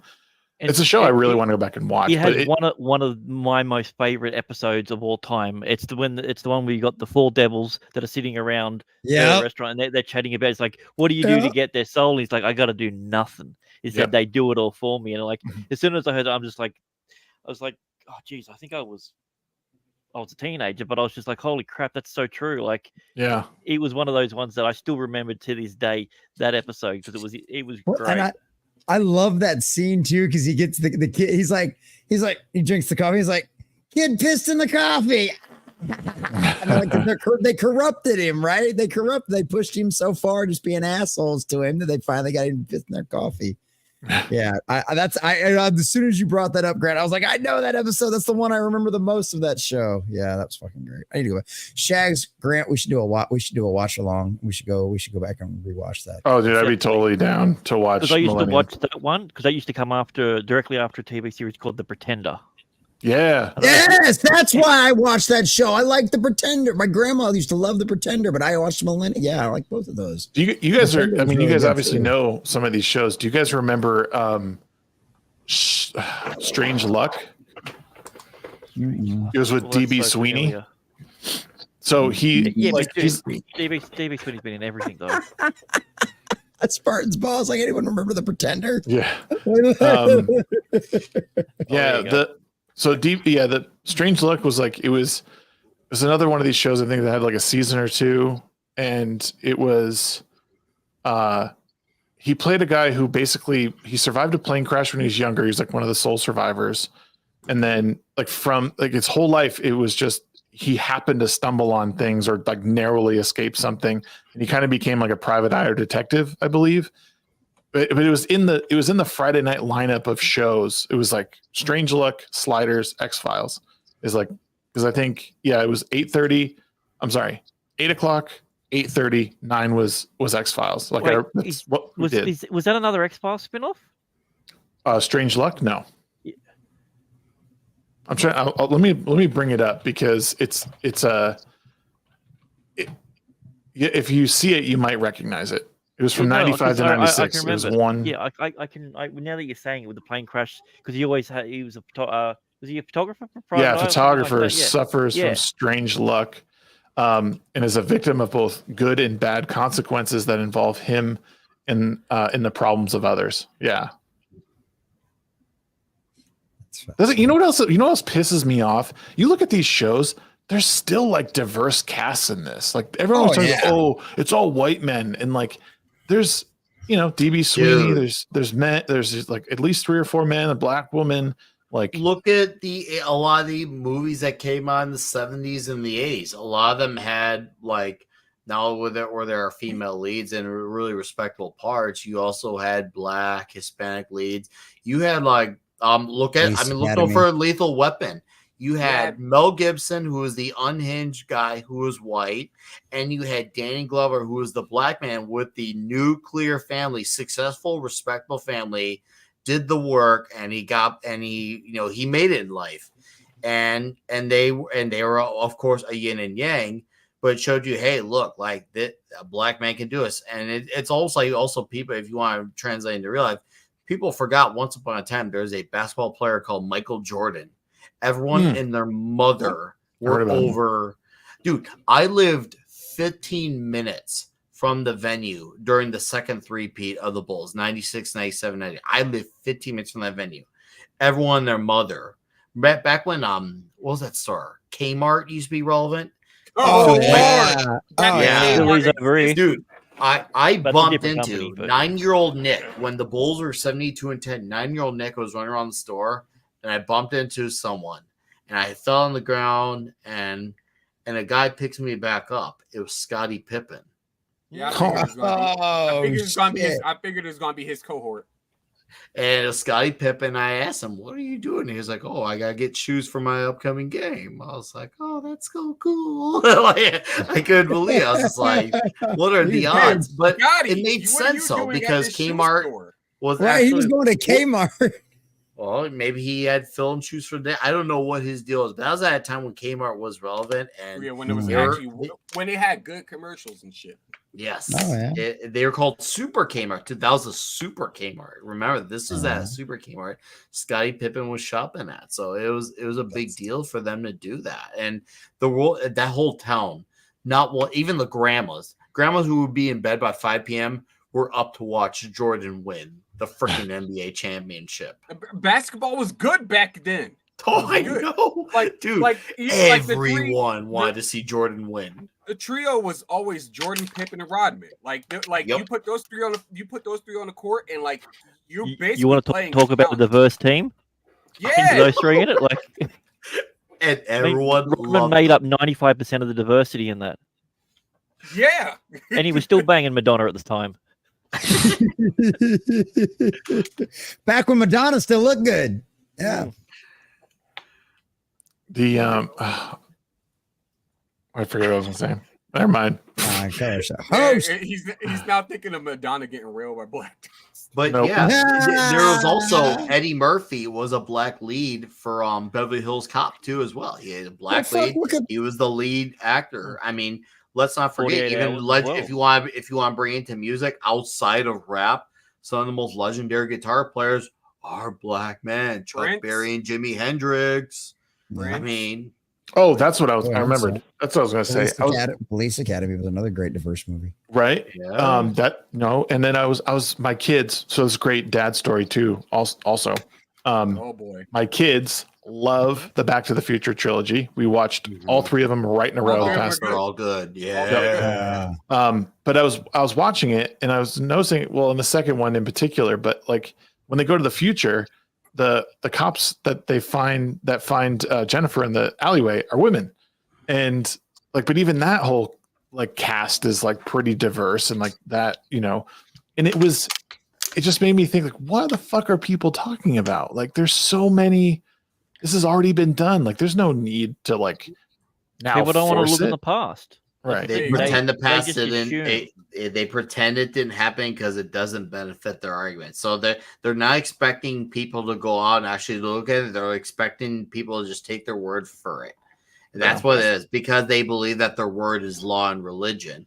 And let's not forget, to continue to first point, remember a time where we had Asians dominate the martial arts market with BruceLee, Sonny Chiba was Jet killing Li, Jackie Chan, Oh yeah, the 90 action Donnie movie. Yen. These guys were, Well, dude, Sonny also ticks the fat box as well. So, like, I mean, there we go. Exactly. Sonny Chiba was killing it. Like all of those fucking films are some of the best films to step out of the the 70s, 80s. Mhm. Like, come on now. And if you want to take it further with women, and we could easily use the convenient Sarah Connor excuse. However, we'll do one better. We'll do one better. And yeah, and that's convenient too, but we'll do one better. Princess Leia, Kimberly the Pink Ranger for the kids. Oh yeah. What's her face? She's still good looking. What's her name? The original Wonder no Woman. shit. How am I More like forgetting her name? 2008. More like 2008. But yeah. Everything that Gina Davis was in, apart from one movie, was a freaking box office success. Like, she was money. Like, We're not gonna sit here and act like Golden Girls wasn't popping. Right? Exactly. That's a great show. Golden Palace, not so much. What? The spin-off, Golden Palace. Wasn't Remember what characters created in Batman the Animated Series that took off so well that they had to make her into a comic book character? Her name is Harley Quinn. Yep.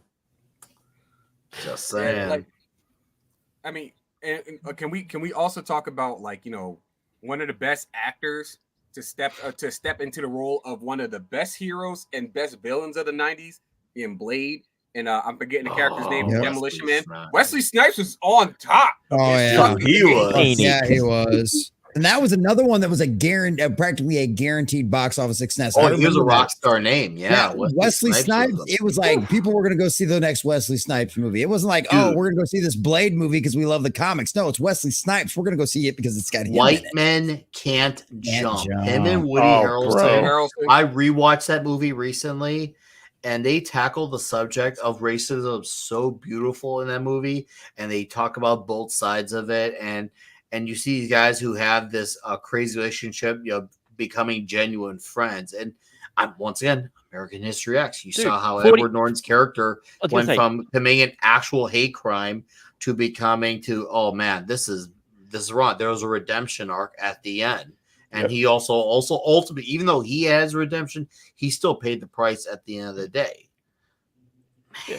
Dude, 48 Hours is a prime example. Like that. You looking at all those ones. You got, like you said, Beverly Hills Cop, a Lethal Weapon. You've got all these roles where you've got like it's the whole idea of a buddy cop thing was taking two people, that were out of place with each other, and like, I mean, The Odd Couple was built around that premise. It practically, marketed that idea of, instead of having two people that are alike, let's get the polar opposites. And they always tackled the heavy subjects. And they always did it the right way. even if it was crude and crashed by the end of it. Oh, I love Midnight Run. Another great movie. Dude, another one. Like a lot of those movies from back then always had like, if it was like a buddy cop movie or like a 2-person movie, like a co-star movie, I guess you call it. They always had like, it'd be like a black and a white lead. Like you had See No Evil, Hear No Evil, and whatnot. You had like Money Talks. You had Fifth Element, obviously Chris Tucker, another great one. A lot of the Eddie Murphy movies had him. Like, Rush Hour, him and Chan. Rush Hour. Jackie Chan, right. All the jokes they used to make in those movies. Never touch a black man's radio. Never touch a Chinaman radio. What was that other? Trees. Freaking I just had it in my head. They Live. Was there you go. Like one of the best scenes in cinema history, in my opinion, was that alleyway fight. It's like he's just trying to wake his friend up. It's like, bro, just put the glasses on. Put the glasses on. It was great. It was I'm here to chew bubble gum and kick ass. And I'm all out of bubble gum. Rowdy Roddy Piper, rest in peace. Fucking Star Trek. I mean, we can really go old school. You talk about a diverse fucking cast. First on-screen interracial kiss. Yeah. Fucking Sulu. Fucking you could call Vulcan, but yeah, I mean, Ahura. I mean, like, yeah, you had every fucking Ahura, not a horror. Ahura. Sorry. Just because she kisses a white man, now she a whore. Of course. They won't talk about that one scene where she it's not the scene, it's more like a behind the scenes thing where she walks up and she pinches Kirk and the Doc's ass. Like they won't talk about that. Like I gotta find that clip. It's good. It's fucking great. She just walks up to him, pinches them both, and I'm like, I like that. That's good.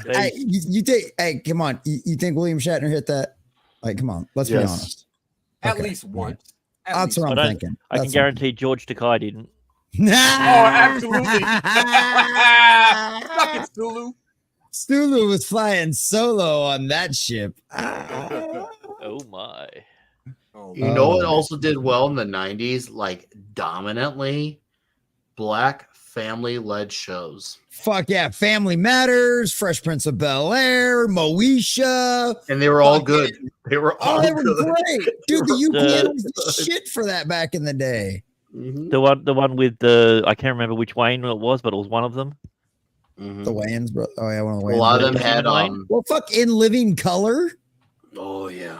Well, a lot of them had also show, great black fathers. A lot of them had great, and they could be funny when they need to be, but when they need to be the leader in charge of the home, they need to be. But they were. But Nick, what do all the black fathers have in common?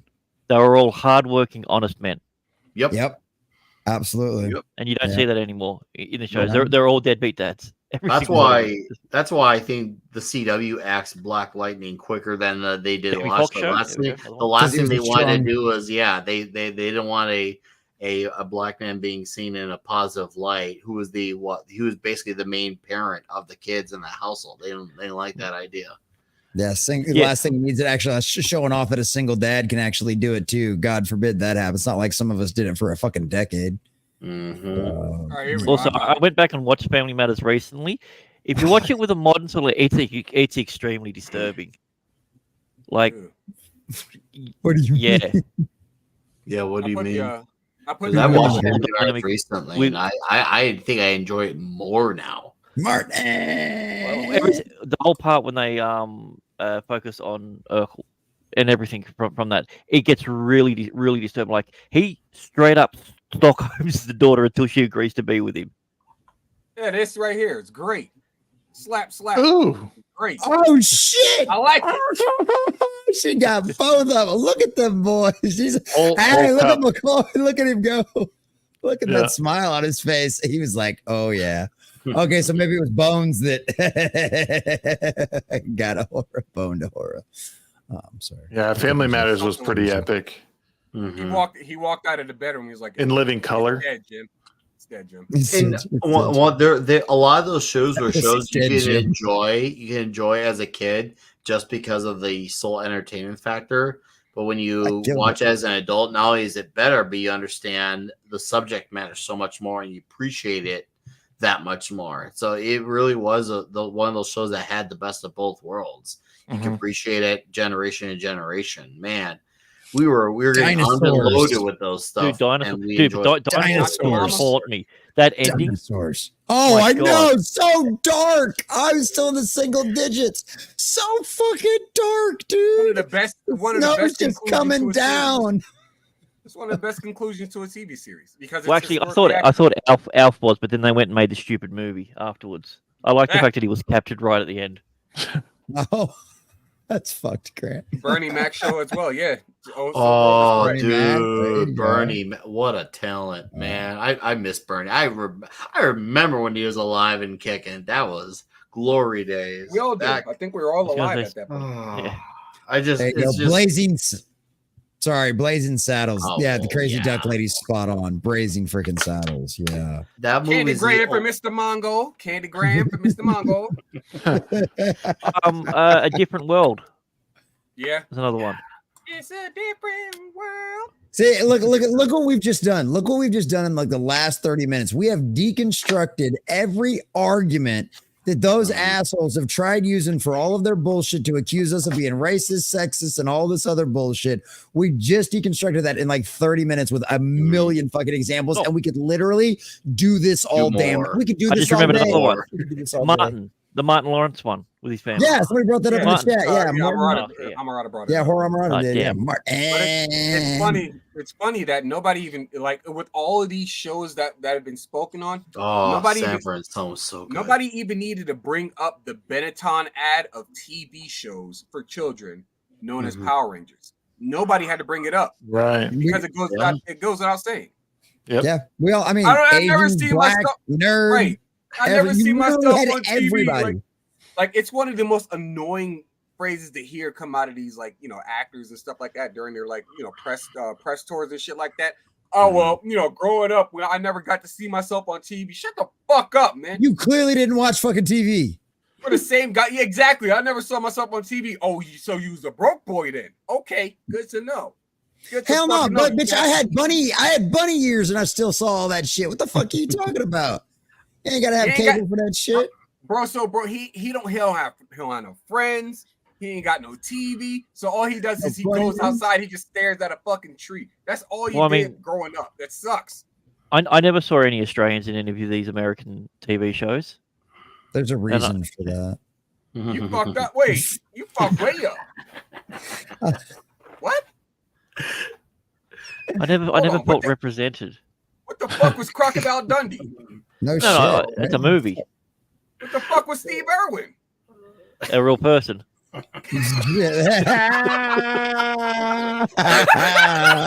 That's too much representation. You understand, Chief? That's too much.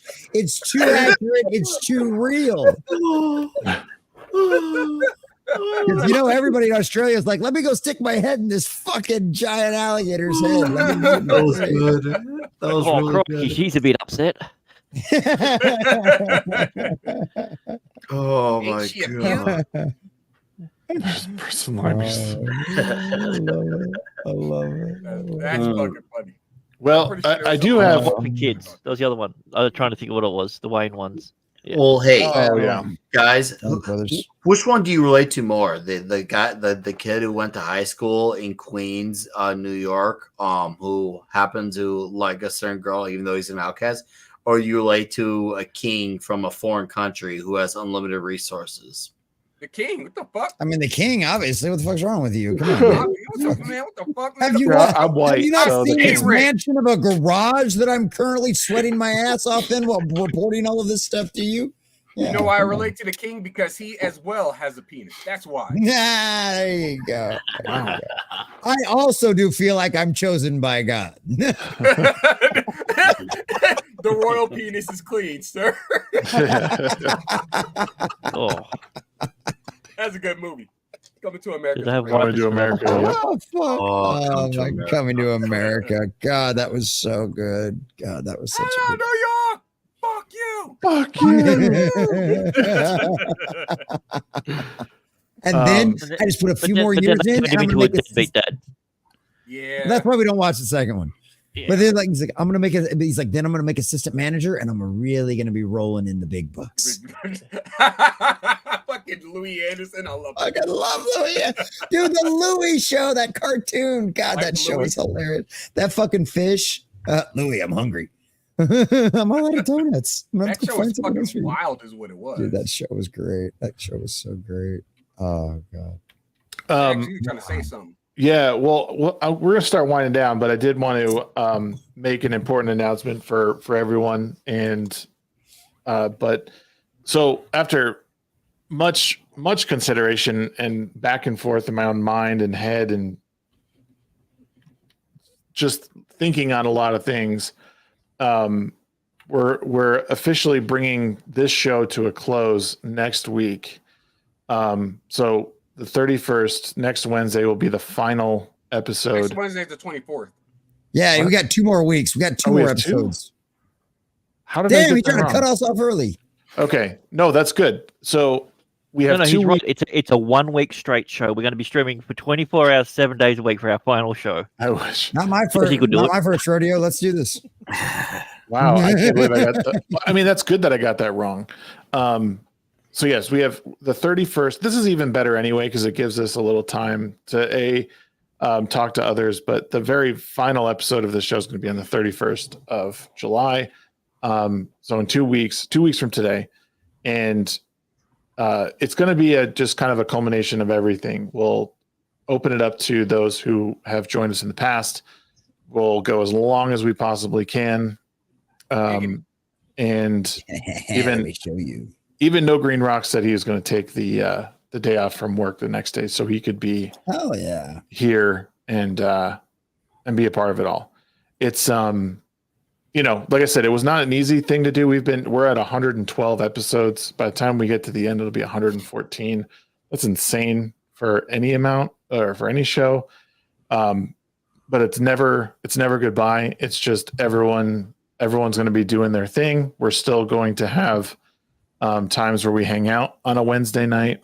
We still have, everyone is always doing their own thing anyway. So, but more than anything, we got to thank the people who continue to stay and watch, who show up every week. The guests who we've had in the past who have made this show what it is. It's truly amazing. Horror Amarada, it can't be understated how important her role was in making this with myself, and then Sheep to start. What am I supposed to listen to while editing? I will still be live on Wednesday nights. It just won't be the group. So you're welcome to listen to me, Garrett. And also Jesse goes live on Wednesday evenings as well. So now you're gonna make him be conflicted. Does he put on 2 TVs and survive you both, or does he suffer with one? Oh, I normally end. I don't know what time Shags plans on starting now. I'm normally over before Shag starts. But now that this show is going to be over, I guess I'm just going to go late and do whatever the fuck I want now. There you go. On an unrelated note, I'm starting up a brand new show in 3 weeks, roughly around this time. Oh, yeah. I think I'm going to be on that with Grant, too. I think Sheep's going to be there as well. It's going to be great. Yeah. The post-week hump. The Midweek Valley. The Midweek Valley. So you guys got a lot of options. Garrett, you have a lot of options to think about. But yeah, like I said, this show was a great opportunity for all of us to get started and talk and be a part of something bigger. And like I said, it was Nightwing. I'm gonna go to Bloodhaven. This wasn't easy. This was an easy decision. But anyways, so that's 2 weeks from now. But until then, we'll be here. We got 1 more week, and then the end. But we're going to wrap up for tonight because it has been 3 hours, 15 minutes. We're crossing the midnight line for myself. I do have work in the morning. But we want to find out what everyone's doing this coming week. We'll start off with our esteemed guest here, Mr. Nickweiser. What do you got coming up, brother? Let's see. Clobby's Comic Shop Friday night. We'll be doing our show there. It'll be great. We will be talking FF Fantastic Four #1, the very first ever #1, Lee and Kirby, and of course whatever else we want. I'll have a video out this week as well. And Toxic Tuesday has been on a small break, but we're going to resume in August for the month of the Westerns. on other than that, I will be on Midnight's Edge After Dark tomorrow and Comics Division's Thursday Night Throwdown. So, yeah. Thanks for having me, Shags. It's good to be back on here. It was a great time hanging out with you and the dudes. Yeah, come check me out. I have a lot of fun on my channel. I'm another cultural channel. I try to have a little bit more of a brighter take on things and highlight those things because there's a lot of bad in the world, but there's always good. This time of day, you gotta go out there and find it. It's not gonna be spoon fed to you. So yeah, once again, thanks for being here, Chad, and thanks for having me, Shags, come back. It was a good time, and I hope somewhere down the road, whatever it is you're on, you and I cross paths again. Hell yeah, Peace sells, but who's buying? That's right. That's right. But Jesse, what do you got coming up, bud? I got the morning prep tomorrow. Just crossed 800 subscribers on Rumble and Rumble and YouTube.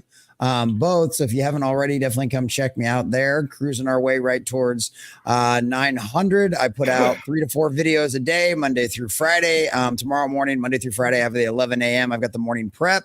Friday, we have $5 Fridays, which last week they kept me until 9:30. The week before that, it was 3 a.m. So we'll see what happens this Friday. But come check us out on $5 Fridays. We've got our official press passes for the local Comic-Con down here. We'll be going to that. And so $5 Fridays, we'll be raising money for that to pay for the kids' tickets and pay for spending money and all of that kind of stuff. So we'll be live streaming from the con and taking lots of pictures. So keep an eye out for that. That'll be a good time. Apparently, Vets Talking Skinemax Saturdays is apparently back on. I'm not sure. We'll find out. But they did one last week, so we might do one of those Saturday. Sunday, 2 p.m. Bible study. We're going through Kings right now, Old Testament stuff. I think 2 Kings is what we're in right now. And then, of course, Sunday nights at 7 p.m., like Mr. Grant Gregory and I already mentioned earlier, we've got Who Was Good. Mr. Grant Gregory, and of course our dear sweet Sunker Maiden. We go through a bunch of that stuff, Torchwood, Doctor Who, and of course a little bit of Sarah Jane every once in a while as well. So that's a really good time. And then Wednesdays before this show starts, I have a 6 p.m. Wednesday show, Winding Down Wednesdays, where we normally have special guests and cover all the topics of the day. So if you're looking for all your pop culture news and you actually want to know what all this stuff's going on, if you're ready to jump right back into it and you've taken your good quality break from watching 32 Flavors of Nickweiser's channel and enjoying all the comic shop talk and all that kind of stuff, if you needed to know the information, come see me. But we also cover the positive stuff too.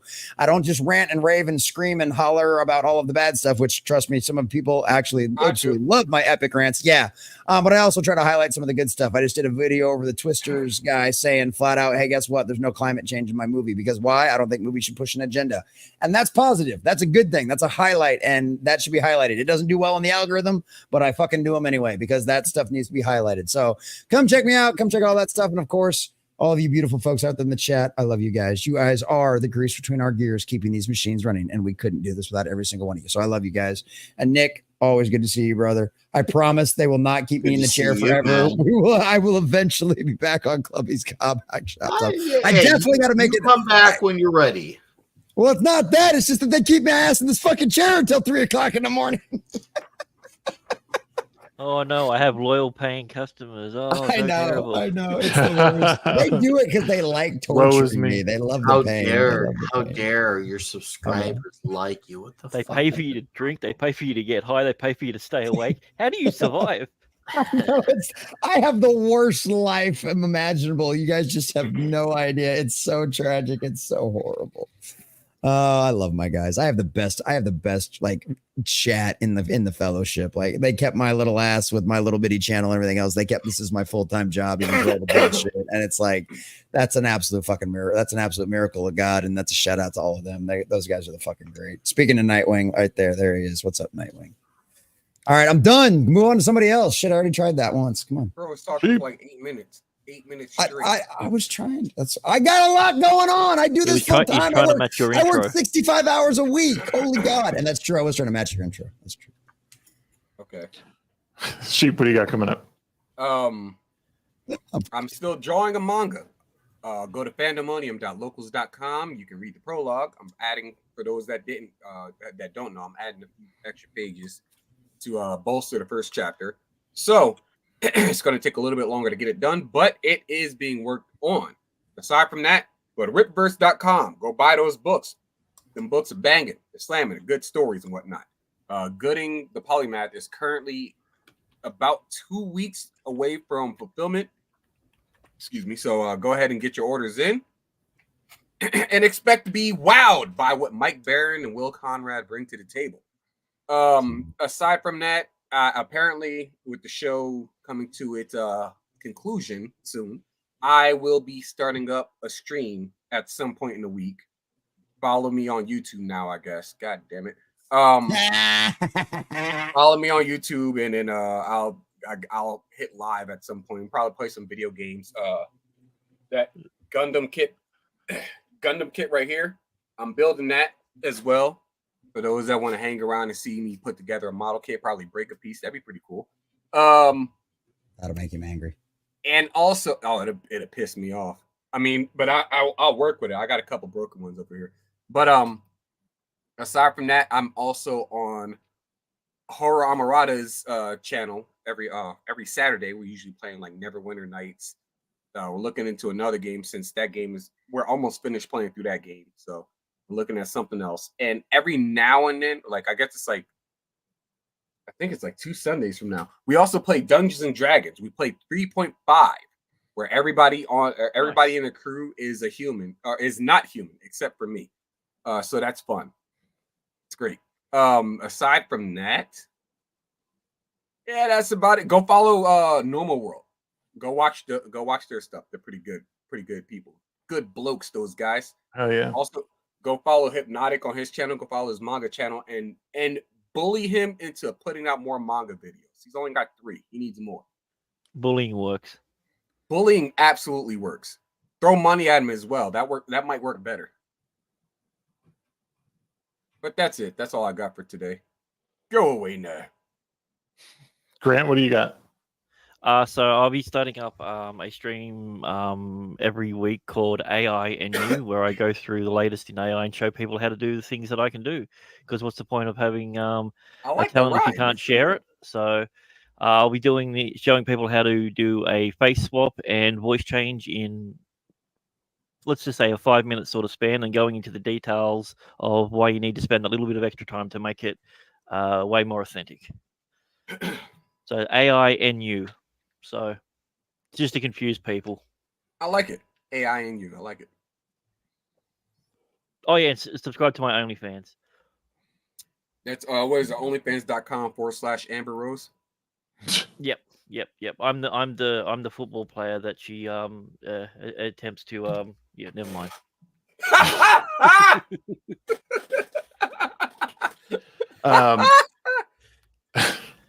And as for me, you guys are here. If you're not subscribed, may I request that you do. I do interviews with people that I like to get to know. I hang out with these folks for the next couple of weeks on Wednesday nights, starting at 8:30 p.m. Mountain Time. And then we're starting to do, the next little series I'm going to be putting out is going through Project 2025, reading the document and explaining what's happening with it, and also giving my takes on what is in it. Because I've heard people say that it's like Mein Kampf and it's like the second coming of Hitler and all that. And I don't, Nice. I think it makes sense. It was written by a Democrat. No, Project 2025 was written by conservatives.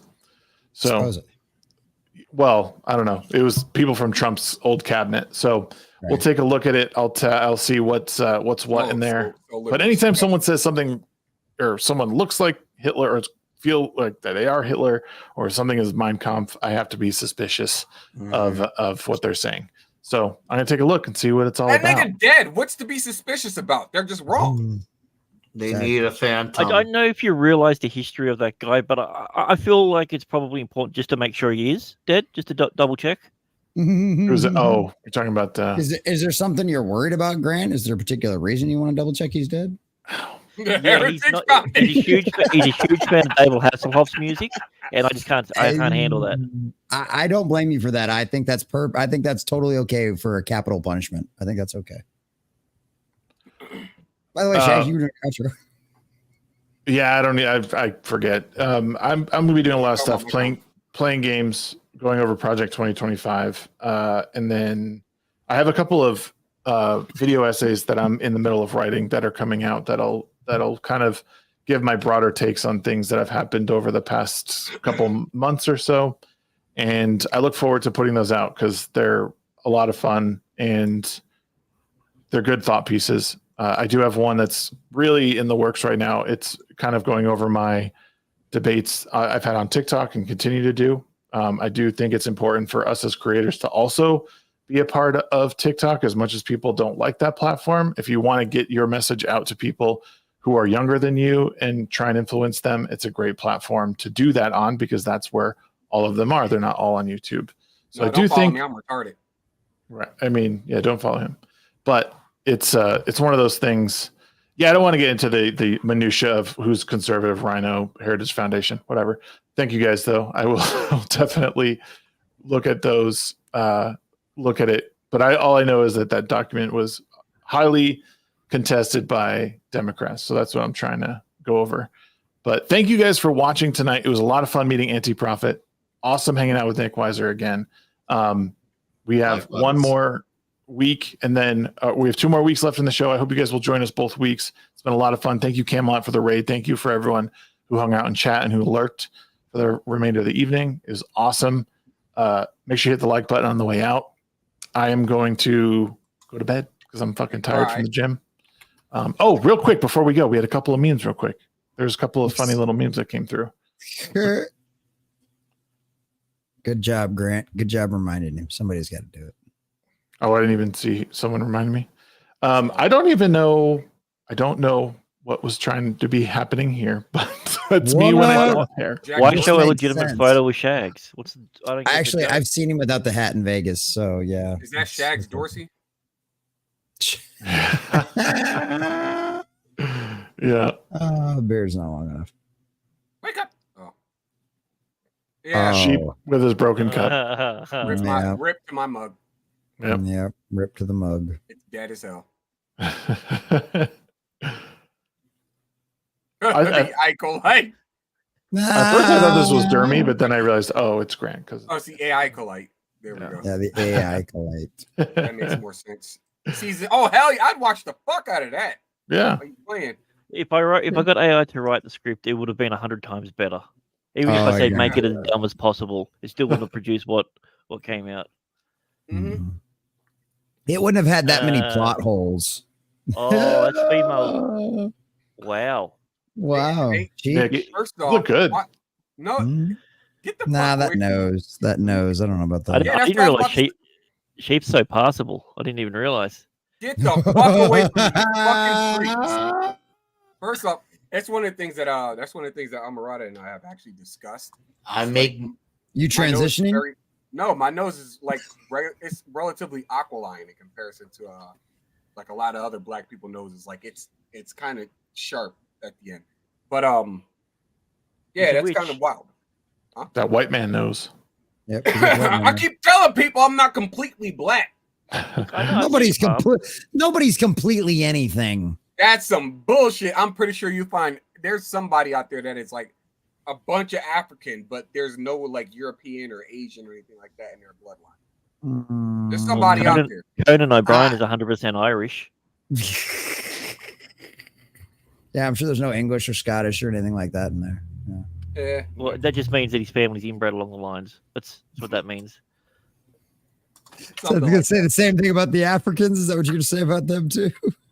No, they're from different countries. You bigot! How dare you? Do you not understand what DEI is? I know what DIE is. That's what all these companies are doing by following that shit.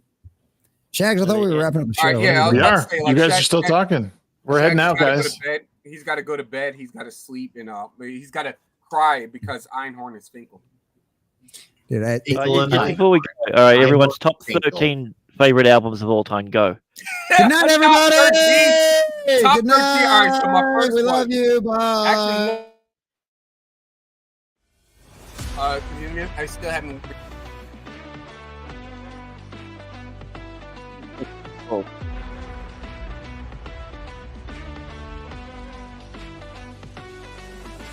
I have a friend that was I'll burn the whole building down. It's my stapler. It's the best stapler in the world. I'll take my cashier's checks and I'll take my cashier's checks and I'll go to another resort. I will do it. I'll do it. I'll leave right now. I'm gonna leave you a bad review.